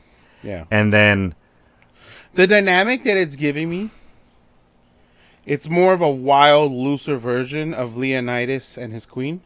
Okay. When she, like, tells him, like, go ahead. And that's when he turns around. It's a sport. Oh, yeah. You know what I'm saying? Like, that's the dynamic it's giving That's a really good comparison. Yeah, I like that a lot. It's 100% that. Yeah. Nice. It's kind of cool. Nice. I thought it was cool. Yeah, that's a nice spot. Like, she's I like really that. taming him, for 100%. sure. And now, with what happens. For sure. So then Bullseye has a shot at Fisk, but then Vanessa shoots Bullseye in the side. But then when she shoots him, that causes him to miss his throw, but he still throws that at Fisk. That like it's Fisk's head with the city, but it's all glass. Correct. So Fisk uses the belt that he just won to smash it, but when he does that, a shard hits Vanessa in the temple. Yeah, right on the right side. Yeah, and then Daredevil shows up, gets Bullseye out of there, and then Fisk turns around and sees. Bless you. Yeah. Fisk turns around and sees Vanessa impaled, right? Yeah. I want to know how you would react if you were in that ring. Not the ring, sorry. If you were in that like little. Oh, how about the fucking symbolism that he's doing the boxing match where. Oh, where his dad boxed. Where Matt's dad. The last place his dad was alive. That's insane. Yeah. That's on purpose. Matt said that. Yeah. Yeah, he had his choice of gyms. He could do it in Madison Square Garden if he wanted. That's also where Matt lost his virginity, but... Hey-oh. Yeah. No, I know. That's a very meaningful place for Matt. Yeah, but if you were there and you were in this... It's a little weird that you still know that now. Yeah, I know, right? And how do you know this? No. It was actually a meme, man. Yeah, right. So, I had forgot, but then I remembered. But anyways, no, like, if you were there and you were the crowd, how would you react? Fucking Bullseye comes in. The good thing is that he has good aim, so he's only hitting the task force. Right. But how would you react? Me knowing that, this is how I react. I'm a fucking popcorn. Oh, you're watching? I'm fucking 100% watching. Oh, I'm fucking... Because it's army crawling out on the floor. Bro, think about it. As long as you don't move, Bullseye's not hitting you. That's fair. So but you don't know that Bullseye is Bullseye like that, though. You do, though. You just said you do. You said everybody knows who Bullseye is. Okay, fair. So if I'm there, I'm 100% like, I'm keeping my head down, but I'm watching that shit. Yeah? I'm like, or no, actually more accurately, I'd be like, what's the dude in Shang-Chi? Oh, yeah. Yo, what's up, guys? I'm here live at the Kingpin fight. Bullseye just busted in, and he's going at Fisk. I think Vanessa got hit. I'm not sure. I can't see from this spot. Oh, shit. Daredevil's here now. Like, you were like, I would help, but... Yeah. And I'm going to turn around. Make sure to like and subscribe. Yeah. I'd help, but I kind of pulled something in my back right now. So. I know. I'm only beginning. I'm still a white belt right now, so I don't know how much help I could be. No. You'd be like, my plantar fasciitis is acting up right now. I didn't stretch properly before coming. No. I'm not wearing the right shoes. No. But I'm 100% watching that shit. Like I said, in safety, I'm like, but I'm watching that shit for sure. I'll be hiding and watch. Yeah. But you're army calling out of there. You're getting the safety. 100%. Getting the fuck out of there. That makes sense. Because there's no version that I'm there at a boxing match without Sandy. Let me say this: that is what I would like to do. But what my body would do is probably scream give me like the Jonah fuck Hill out. Yeah. Accepted. and get me the fuck out of there. I'm probably hightailing it, to be honest. But I would like to stay and record it. But anyway, or at least watch it. So Fist sees Vanessa impaled, and then because Daredevil, I said Daredevil showed up, and then he gets Bullseye out of there by grappling, and then they bust through the window. Correct. And then it gets to the street. And this is an important part, because as he stands up and he goes to run away, I saw this. Now, it went We have the biggest Easter egg we've gotten in Daredevil so far. Yes. That somebody's always watching.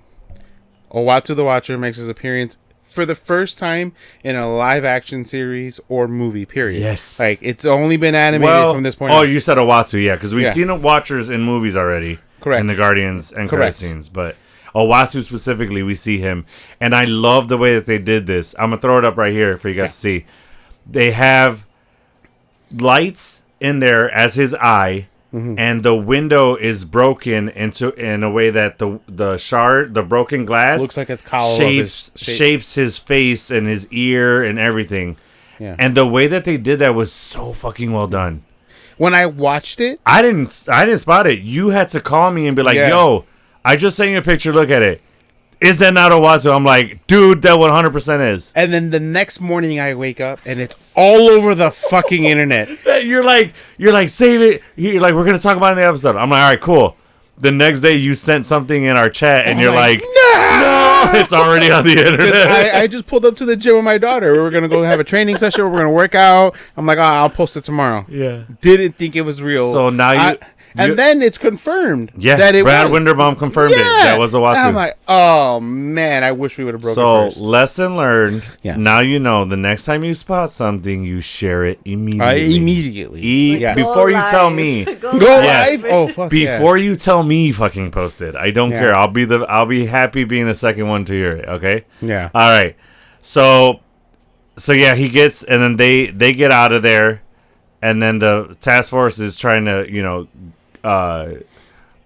get Fist to safety, but then he sees that and he goes to Vanessa, and then Vanessa falls to the mat, and then you just see blood pouring and outside, then you see the shard in her head. Well, she was standing. That's why I said she fell to the mat. She was standing, we see the shard, then she falls to the mat. That's what I said. Yeah. So then we see the pool of blood. Fist screams like, get help, get an ambulance. And that was good. Then end the episode, and I was just like, fuck. What? So I had texted you guys or called you guys and talked about Vanessa's death being like an absolute point / canon event, whatever the fuck it needs to be. Yeah. It's that. Because in Into the Spider-Verse, that's what he was trying to do, is bring back Vanessa from another universe. Right. Because his Vanessa died. Yes. And I think that's why we saw Owatu. Because I think it matches. Yeah, that makes sense. It tracks. I mean? It tracks 100%. So this one, it was a banger of an episode. Hell yeah. We don't have the rating on this one. What is the rating on it? For episode 4, Gloves Off. Oh, so far it's the highest rated. At what? 9.1. Oh, I lied to you. We're covering number 4 right now, right? Mm-hmm. Yes. Yeah, I was right there. 9.5 is the highest. Wow. rated. Yeah, that was great. That's well deserved. So, Bullseye. So, Fist going public, is that confidence or is that a power move? No one can stop. I feel like it's a bit of both. Yeah. Because no one can stop because he is the fucking mayor. It's the stance that I want. Right. It's the stance that I want Matt to take. Yes. You know what I mean? And he's like, he beat him to the punch. Yeah. And he's the mayor. He feels like he's untouchable right now. Yeah. So Bullseye being calm might be scarier than him being crazy, but he is locked in. 100%. He's got a task and he is completing it. What did you think about the symbolism with the blue light every time he did his thing? Well, remember how Matt would get the red light? Yeah. Do you think that's what that was symbolizing? Like him doing his vigilancing, and then just to symbolize that he's like trying to do what Daredevil is doing? Yeah. Okay. Yeah. I mean, that's what I saw. He's really reaching and trying to not be a villain. Yeah. And that's why I mentioned... He is trying to turn the tide, yeah. Yeah. And I think he's going to be in the Dark Avengers or the Thunderbolts movie. It's setting up that way, and I'm all for it. I'm cool if they say Thunderbolts and then they call it the New Avengers because that's what they're called, and then at the end it'll probably have another asterisk, and then they'll become. You don't think that's just gonna break off into a different movie and the Dark Avengers? Like set up the story in the New Avengers, but then it breaks off, similar to like how the MCU has done before, where a movie would stem from another movie. Yeah, and I don't know what they're gonna call it. I'm just trying to figure it out. But I think the Dark Avengers somewhat are gonna be a thing. All right. So are we watching the villains become more controlled while Matt is still trying to balance everything? Yeah, 100%. You think so? Yeah, Okay. They have the upper hand over Matt right now. Yeah, Matt is fighting an uphill battle at the moment. Oh yeah, absolutely. But I think in episode 6, which is gonna drop tonight, the tides are gonna fucking change. Oh, absolutely, especially with a key person coming in. Oh yes. So, is Fist with Power more dangerous right now, or is Bullseye with Precision more? As of this episode right now, I think Bullseye's more dangerous. Absolutely. Because it's scary how laser focused and locked in he is. Because when he was a loose cannon, like, people make mistakes like that. Yeah. Because he's so locked in, he's on a so-called righteous path. Yeah. Like, and I also think it's because he's on the offense and Fist is on the defense, and Fist is normally on the offense. Yeah. So he doesn't really know how to handle that like he does being on the offense. So episode 4 is exactly what it sounds like. Gloves off. Fist steps into the light. Bullseye locks in, and now Matt's out of time to figure it out. So we last leave off. Matt is trying to get Bullseye to safety and out. They're just trying to get away from the task force. So, episode 5, The Grand Design. 9.1 out of 10, this one. Yeah. Which is great. Second highest rating. Yeah, second highest. These last two were two complete bangers. Perfection of episodes. The game isn't random anymore. It's designed. As Matt Murdock and Bullseye move in the shadows, a new force rises to bring order. The anti-vigilante task force. But this isn't just about stopping chaos. It feels orchestrated. With Will Siffis now operating in the open, the question becomes, is the task force about justice or control? Yeah, that's a great question. And at this point, it's really hard to not make the parallels to Ice. It 100% is. I'm fully convinced. As much as, like you said, we don't believe you. It's total bullshit. Like, obviously, this was meant to ruffle some feathers. The way I see it is, Ice resembling the anti-vigilante task force is the same way X-Men and mutants symbolize the LGBTQ plus community and the hatred that. Well, it wasn't just the LGBT. It's minorities and everything. All minorities, including the LGBT. But like more presently now, it's that community. They're taking more of the brunt of it.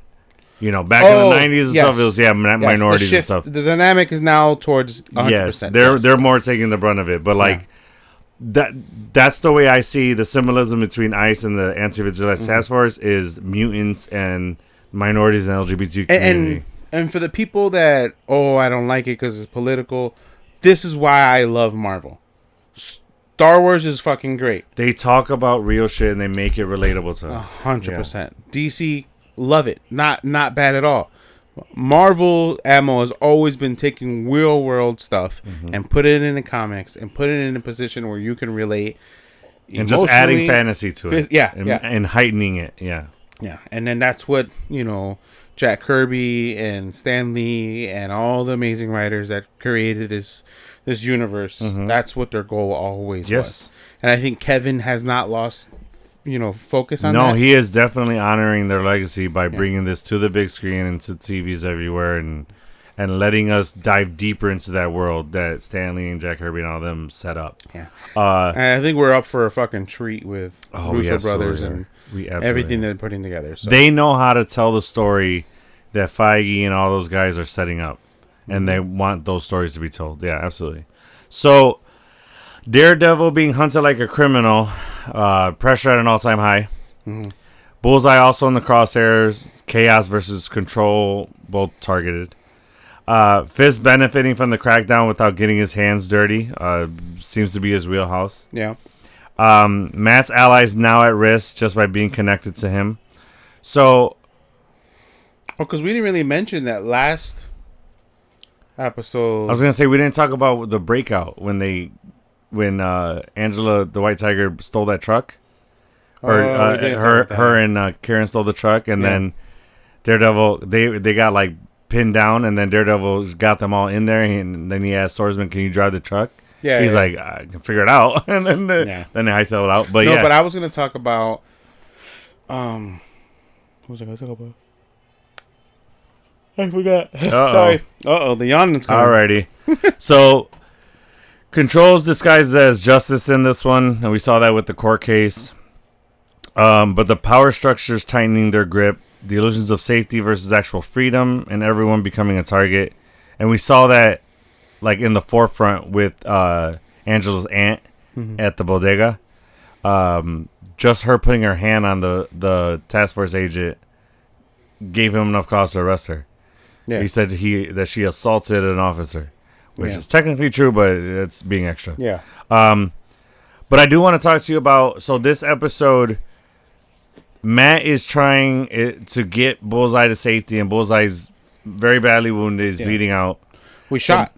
But Matt is like faced with the dilemma of, do I keep trying to save him, or do I just do the inevitable and have to leave him because he can't save both of them? Right. But I love that story and how it played out, and we're basically with Matt the entire way, and we're seeing the dilemma happening in real time. Yeah. And I thought it was played perfectly, because the entire time Bullseye's telling me, stop trying to save me, just go. Yeah. He goes, I'm happy, I'm okay with my fate. He's like, let the task force take me. He goes, I did what I had to do. Yeah. And I just like how it played out, especially when they get pinned out, or they get in the church. Well, don't jump too far ahead. Okay. So it's going back and forth. We're skipping past a crucial part in the beginning. Oh, right, the flashbacks. No, not the flashbacks. Oh. BB shows up at the hospital. Oh, and that's Daniel's right. like, how the fuck did you know? She's like, oh, I'm not fucking stupid. She's like, there's not that many hospitals. Yeah. And she's trying to play cool, but I think she has a tracker on his fucking phone or some shit, you know? No, I think she could just put two and two together, because she was there with them. So they're obviously going to get her to a hospital nearby. So by process of elimination, she did that. But I also just think that she's a great reporter. That's also so true. She pieced it together. But like, what's crazy is that she can't help but turn off the reporter in her. So the first thing she does with Daniel is try to get the scoop. Yeah. And then he's like, then he kind of gets real with her, and he goes, are we really fucking doing this right now? And then she's like, snaps out. She goes, I'm sorry. She goes, you're right. She goes, I'm glad she's okay. And then that's when he breaks down and tells her she's in critical condition, and they don't know more. But, and then that info leaks. And then he knows he fucks up. It's fucking her. He knows it's bad. Yeah. And then Buck tells him, let's take a ride. He wants a hot dog. He wants a fucking hot dog. And then they get in the car, and then they're driving. He's like, don't worry, Fist knows we're going to Albany. He's like, fucking Albany? What are you talking? You said you wanted a hot dog. So then he takes them. Dude, I got to give it up to the actor that's playing Daniel, because he played this scene and this next few scenes beautifully.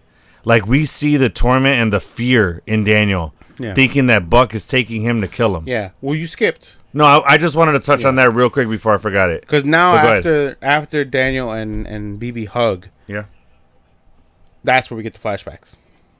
This is where we see.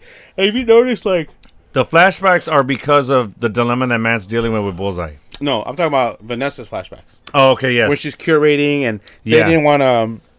They show how like what happened before them two met, before. And the artist that was curating the rabbit in the snowstorm, that painting, the one that Fisk loved. Yes. She didn't. Her other partner didn't want to put it in the showcase, and she's like, "No, I think someone's gonna like." If you put it in there and jack up the price, somebody was gonna buy it, because somebody's gonna walk in.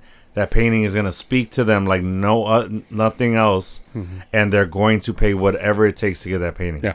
And sure enough, that person was Fisk, and that changed their entire fucking life. Yes, it set everything in motion. Yeah. So all right. So what else? What else happens? So then now we get a flashback of Foggy and Nelson. It's kind of Foggy and Matt. It's kind of broke my heart a little bit. Yeah. So at first, I saw this and I'm like, oh, they put the actor playing Foggy in a fat suit, because I'm like, the last time we saw him, he slimmed down. Oh, yeah. And he had a haircut. But then as the scenes kept going on, I'm like, oh, no. I'm like, so I was wondering, I'm like, did he put weight back on? Or was this filmed a long time ago? Or I'm like, I could not figure that out. Maybe because they do look aged though. They do look like they do right now, but they look like they're trying to look like they're old, like they're younger selves. Yeah, you get what I'm saying? He could be wearing a suit, but I don't think so because the way he moves, it moves like actually. I'm great with telling if they're in a suit or not, or it's in CGI. A fake suit. Yeah, but even with anti-aging or whatever you want to call it, you can tell. There's certain movements that the face makes naturally that it doesn't translate in CGI. Yeah. So that's him. So my question is, did they shoot this a long time ago, or did he just put weight back on? I don't know. You know. So I was just curious about that. But it was great. We got to see the beginning days of Matt and Foggy as lawyers when they were working for the law firm, trying to establish themselves as lawyers. Yeah. They get a case where Foggy knows the guy. He grew up with him. His little brother was his best friend. Mm-hmm. So then they figure out that the warrant that was issued that was able to get all those charges on him had the wrong address. It was one of those addresses where it was like 4432 and a half. And the warrant only said 4432. Yeah. So he got a get out of jail free card. Yeah. But before that, him and Matt were having like a dilemma because they didn't know whether to act on that or leave him in there because he deserves to be in jail. Yeah. So Foggy winds up taking it upon himself to free him, or they free him, and then Foggy takes the money that they were setting aside, which was $2,000. Yeah. And he gives it to the guy and says, "Start over. Leave this place and start over." Get the fuck out of here. Yeah. And he does. And then Matt shows up, and Foggy's like, "I'm sorry, man. I had to." He goes, "I'll pay it back." He goes, "Yeah, I knew you were going to do that." He goes, "It's something about working so closely with somebody. After a long time, you start to know them." And that goes back to the conversation. And a big key point of that was mercy. Yeah. So that was like the because that's what Matt? He's dealing with Bullseye is mercy.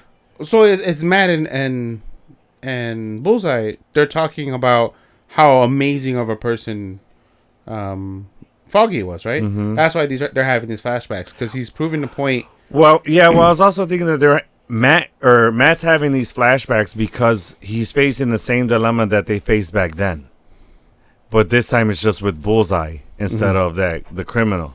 And he's trying to figure out if he should act like as Foggy did, or if he should just do what he has to and just save himself. Yeah. So that's the parallels I saw. I don't know if that's right or not, but that's how I took it.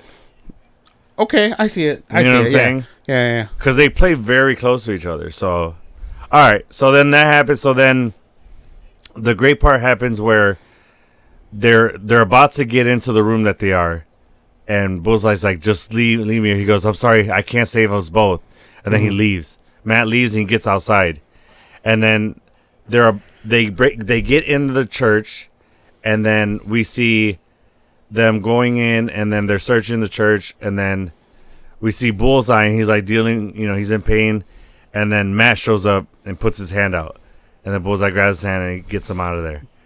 And I thought that was great. I wouldn't have wanted that to play out any other way. Yeah. I thought it was great. So we went down that path, that story. Mm-hmm. There's another story being told.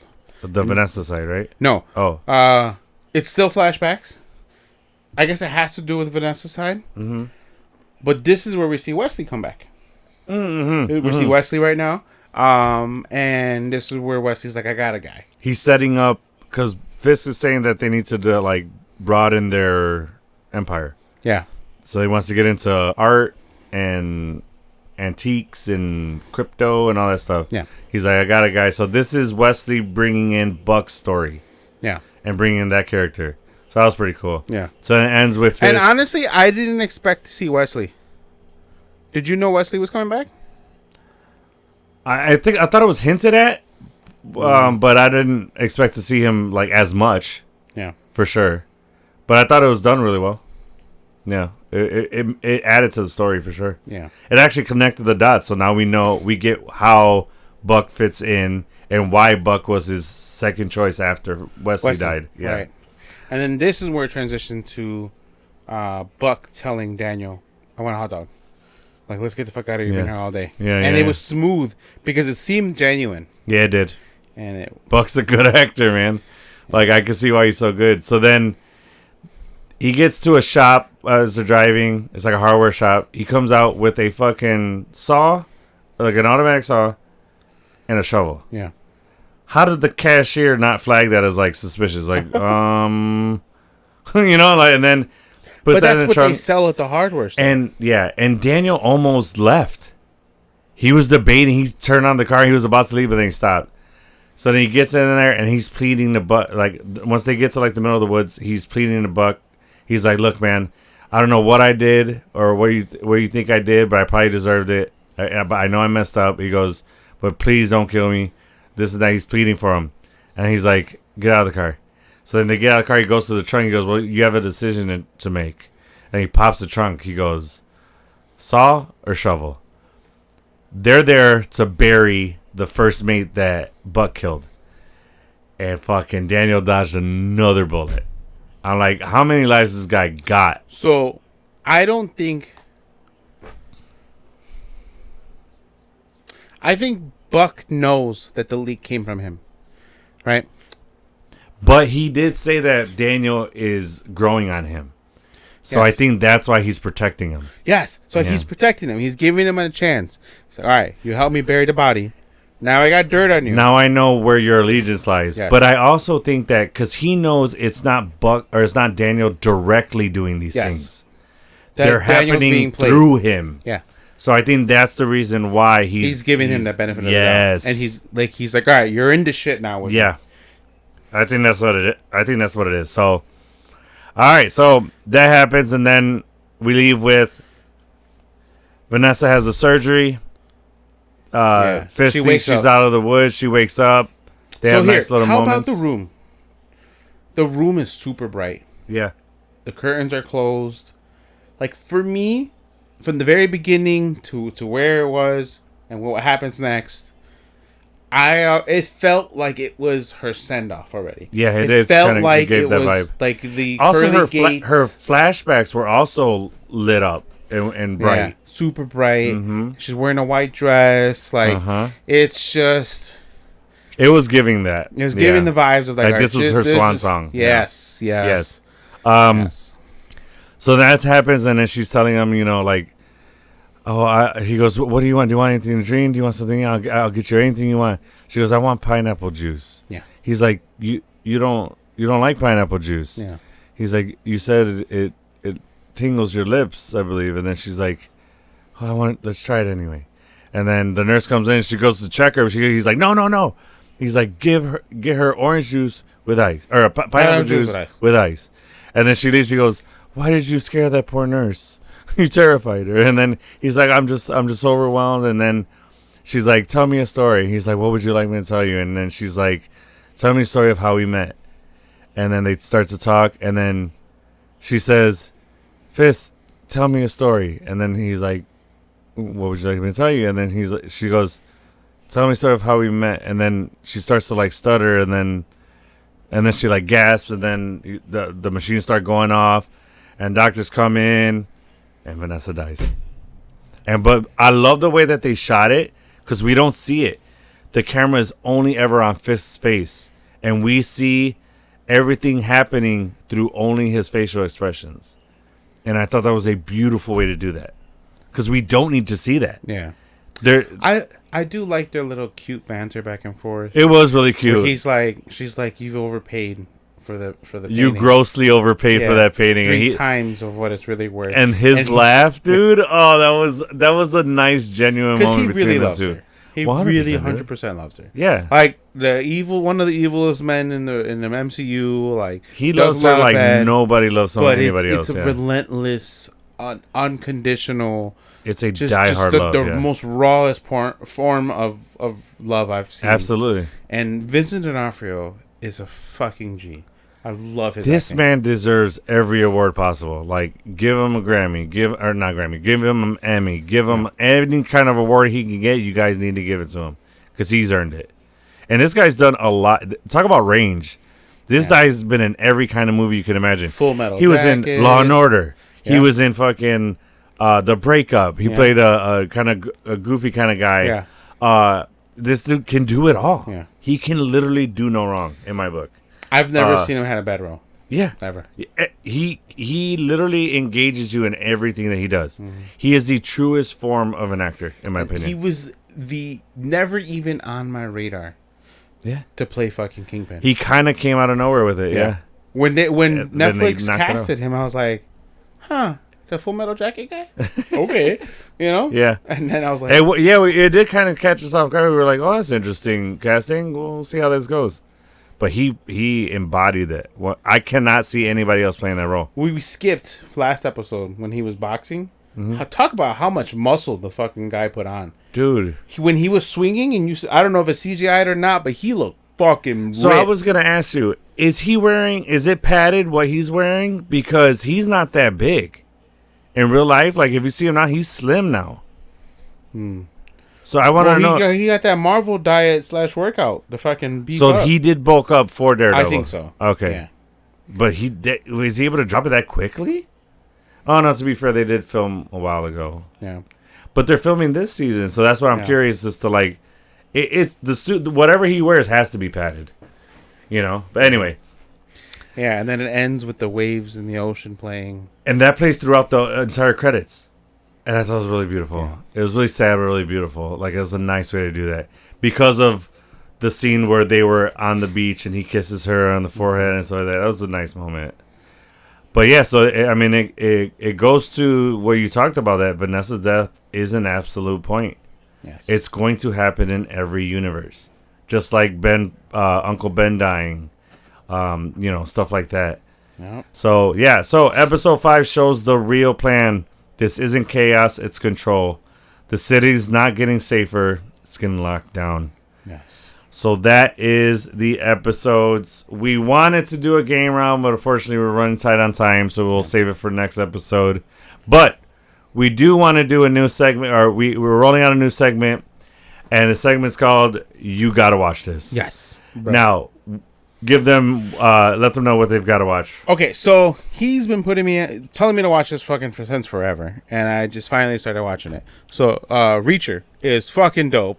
I'm loving it. With Alan Richardson playing it. Reacher, 100%. and he is embodying the Reacher role. Yeah, he looks the part. He's a great actor, and he's playing the part perfectly. Yeah, I'm loving the show. It's a really well done show. Sandy, our buddy Rex from the Film Addicts podcast, he's a big fan of the show too. Okay, he's not current on it, but he is a fan of the show. Sandy liked it for the first couple episodes, and she's like, "Oh, it's kind of because they're storytelling, and I get it. Like, it's just not her cup of tea, but I like it a lot. It gets going. I'm telling you, stick with it. I'm at the part where he calls in the help of the one lady, and like they fucking raid a Salvation Army drop-off box, and they're like, fuck, they get butt-ass naked and just fucking, I'm like, I didn't expect that. Okay, yes, but that's where I'm at right now. There's some gnarly stuff that happens in the show. Yeah, it's great. Really good. I'm loving it. But what I'm really loving, and we're going to be covering very soon, is Darth Maul, Shadow Lord. Holy shit. This show is phenomenal. And it's getting incredible ratings. The first 10 out of 10 I've seen. I'm fucking loving it. It's fantastic. It is. It's probably the best Star Wars animated show. Clone Wars, I know, is a really big thing there. But this, I would say, you know what? I'll take that back. It does keep up with Clone Wars. It is up there with it. It is the best Star Wars limited series. Okay, we could say that then. Because Clone Wars and Rebels... That was a full-on series, yeah. they have multiple seasons. Yeah, that's limited fair. series, this is fucking it. That's fair. Peak. That's fair. Peak. Absolutely. Fucking... I'm right there with you on that. Yeah, Dave Filoni and what's his name? Jon Favreau? Jon Favreau are fucking killing it. I'm loving that that pairing is phenomenal. Oh, my God. They know exactly what they're doing. Jon Favreau is fucking... He found his place. You so much for doing Iron Man and kicking off the MCU, and now doing what you're doing with fucking Star Wars. Thank you for taking that energy and bringing it to Star Wars. Absolutely. Yeah. So what else should they watch? And aside, like, thing, like, both of my daughters, Sophia and Mia, were watching this. It's Roommates by Sadie. The new Netflix movie. Yeah, Sadie Sandler. Sorry, yes, not Sink. Sadie Sandler. And who's I think going to be around for a while. She's a good actress. I think she has a lot of potential. I mean, she learned from the best. Her dad, you know what I mean? Gonna fucking put her in a good position to. Well, he had her in Happy Gilmore too. I think is, if I'm not mistaken, that's where she debuted her correct acting. Yeah, but this is her first like solo role. Yeah. So really cute. That's movie. On my list to watch. For sure. There's some sus things that happen to it, so it's not like a young kid movie. I didn't realize that, but it's not like fucking R-rated or nothing. Yeah. But I was like, oh, this is my kids were just watching this. Okay. Yeah. You're like, Jesus Christ. Maybe I should have edited this first. Yeah. All right. Nice. But I'm loving it. Yeah. Very nice. All right. I got some things you guys got to watch. First thing first. Get to the movie theaters and watch Normal. It's the Bob Odenkirk movie. It's an action film. It's a really good action film. It's gory. Okay. But what I like the most about it is the kills in it are realistic. There's physics involved. They're not just kills for action movie sake. Like, you know how some action movies will have a kill in it just because it looks cool? Yeah. But it's not really realistic. Mm-hmm. It's in John Wick a lot, but this one, all the kills are realistic. They even have one where physics is responsible for the kill. They even have a cool little, like, physics, bitch, kind of mic drop line. Okay. It's really good, and the story's really cool, and it's a fresh take. Okay. So it's about a small town called Normal, and it kind of starts off a way you didn't expect, but essentially the Yakuza own the town, kind of. They fund the town, but they have a safe there because the Yakuza, everything, all the money that they make here, they can't always ship it out at once. So they store it in this town called Normal. So this sheriff comes in because the last sheriff died. So he's an interim sheriff. So he's like the substitute sheriff until they elect a new sheriff. Mm-hmm. So this guy uncovers it, and then all hell breaks loose, and it's him versus the town. It's really fucking good. What is it on? It's in theaters. It's an independent movie, so they didn't have a big release, but it's in theaters right now. It's definitely worth a watch. You guys got to go check this out. Sounds like a good A-list. Bob Odenkirk, you guys know him from Better Call Saul and the Nobody movies. I think he is a highly underrated action star, and I feel like it's because he looks like your everyday guy. Okay. He's not the pretty boy action star like we know, that's in usually like your Glenn Powell and actors like that. You know what I mean? Yeah. So, but yeah, it's definitely worth a watch. Okay. 3 TV shows you guys gotta check out. At the end, I have one more thing to add. Okay. Bloodhounds season 2 just dropped recently. You guys gotta watch that. It is a fantastic show. One of the best boxing projects I've seen because the storytelling in this thing is phenomenal. The main antagonist in it is a beast. Okay. This dude is a phenomenal, and you could tell he's an actual boxer because there's no way you can get those moves by just acting. Yeah. The story's great. It's very heartwarming. It's on Netflix, right? It is. It's a Netflix original series. And Netflix, Korean Netflix shows usually are just one-offs. They get like 6 episodes, and 8 episodes. This is one of the first ones. One of the first ones because it was so popular. It was always in the top 10 every time I logged into Netflix. It was always in the top 10. And this show is shot so well. Yeah. Their storytelling is great. They know how to shoot action and boxing sequences. It's great, and it's well acted. Everybody on that show is doing a phenomenal job. Watch that show; you will not regret it. I even got regs. I put regs on it, so much so I recorded like a 20-30 second clip of it. I'm like, dude, this is what the show is. It was one of the action sequences. Yeah, the fighting scenes. I showed it to him. He goes, "That looks dope." So you guys will not be disappointed with that. Yeah. The other I just show, looked it up right now. Yeah. I'm gonna add it to your list for sure. The other 2 shows are ABC shows. The one is The Rookie. It's in its like 7th, 8th season, and it's still going strong. It is our buddy, or we're big fans of him. He played Guy, the Green Lantern in Superman. Yeah, he's in all of James Gunn's fucking movies. Yeah. He was in Guardians of the Galaxy. Yeah. Why the fuck Am I blanking on his name? You guys are screaming at me through your screens. I know you are. Oh my God. What is his name? I don't remember his name. He plays Nolan, but what is the fucking... Oh my God. Hold on. I'm going to find it right now. It is Nathan Fillion. Fucking stupid. Of course, dude, I know his name like crazy. He's like one of my biggest actors that I'm a fan of. I'm a huge fan of his. I literally watch everything he's in.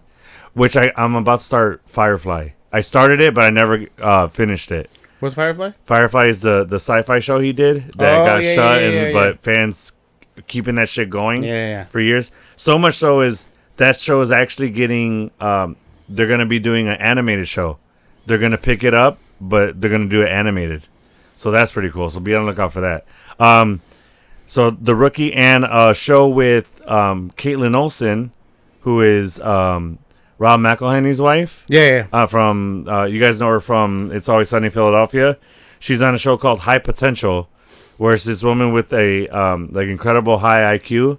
She winds up consulting for the police because she was working as a maid for the precinct, and they had a murder board up, and she figured out who the killer was and fixed the board.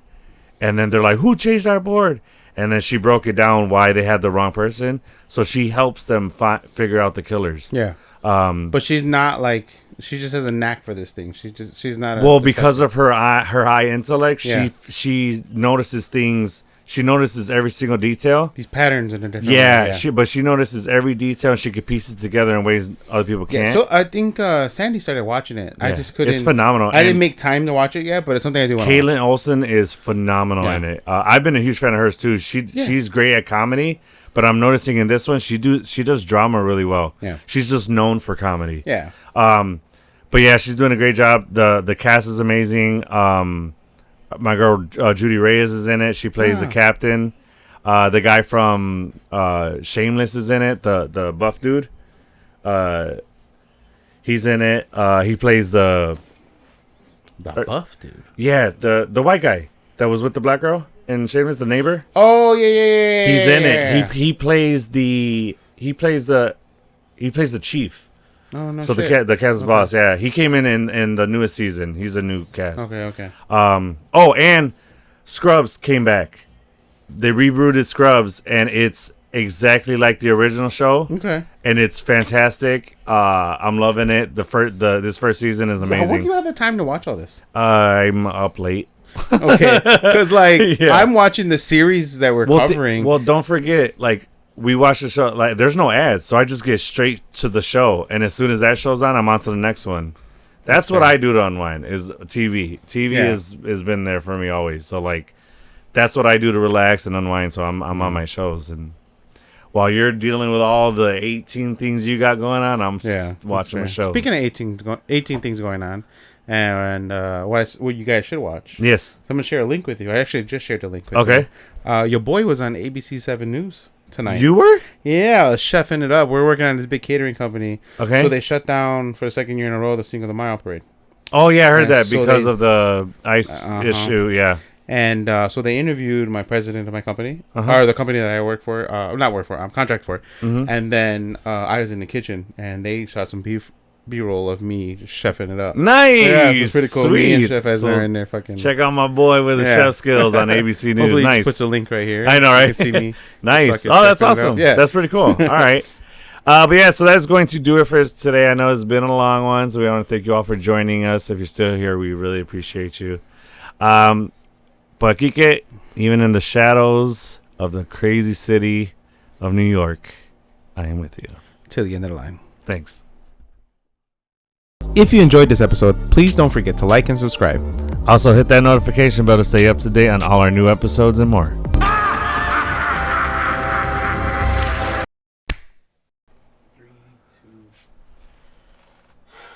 1. Hey guys, it's getting real now. DareDevil Born Again is turning out. The pressure's building, and Matt Murdock is running. You are muted!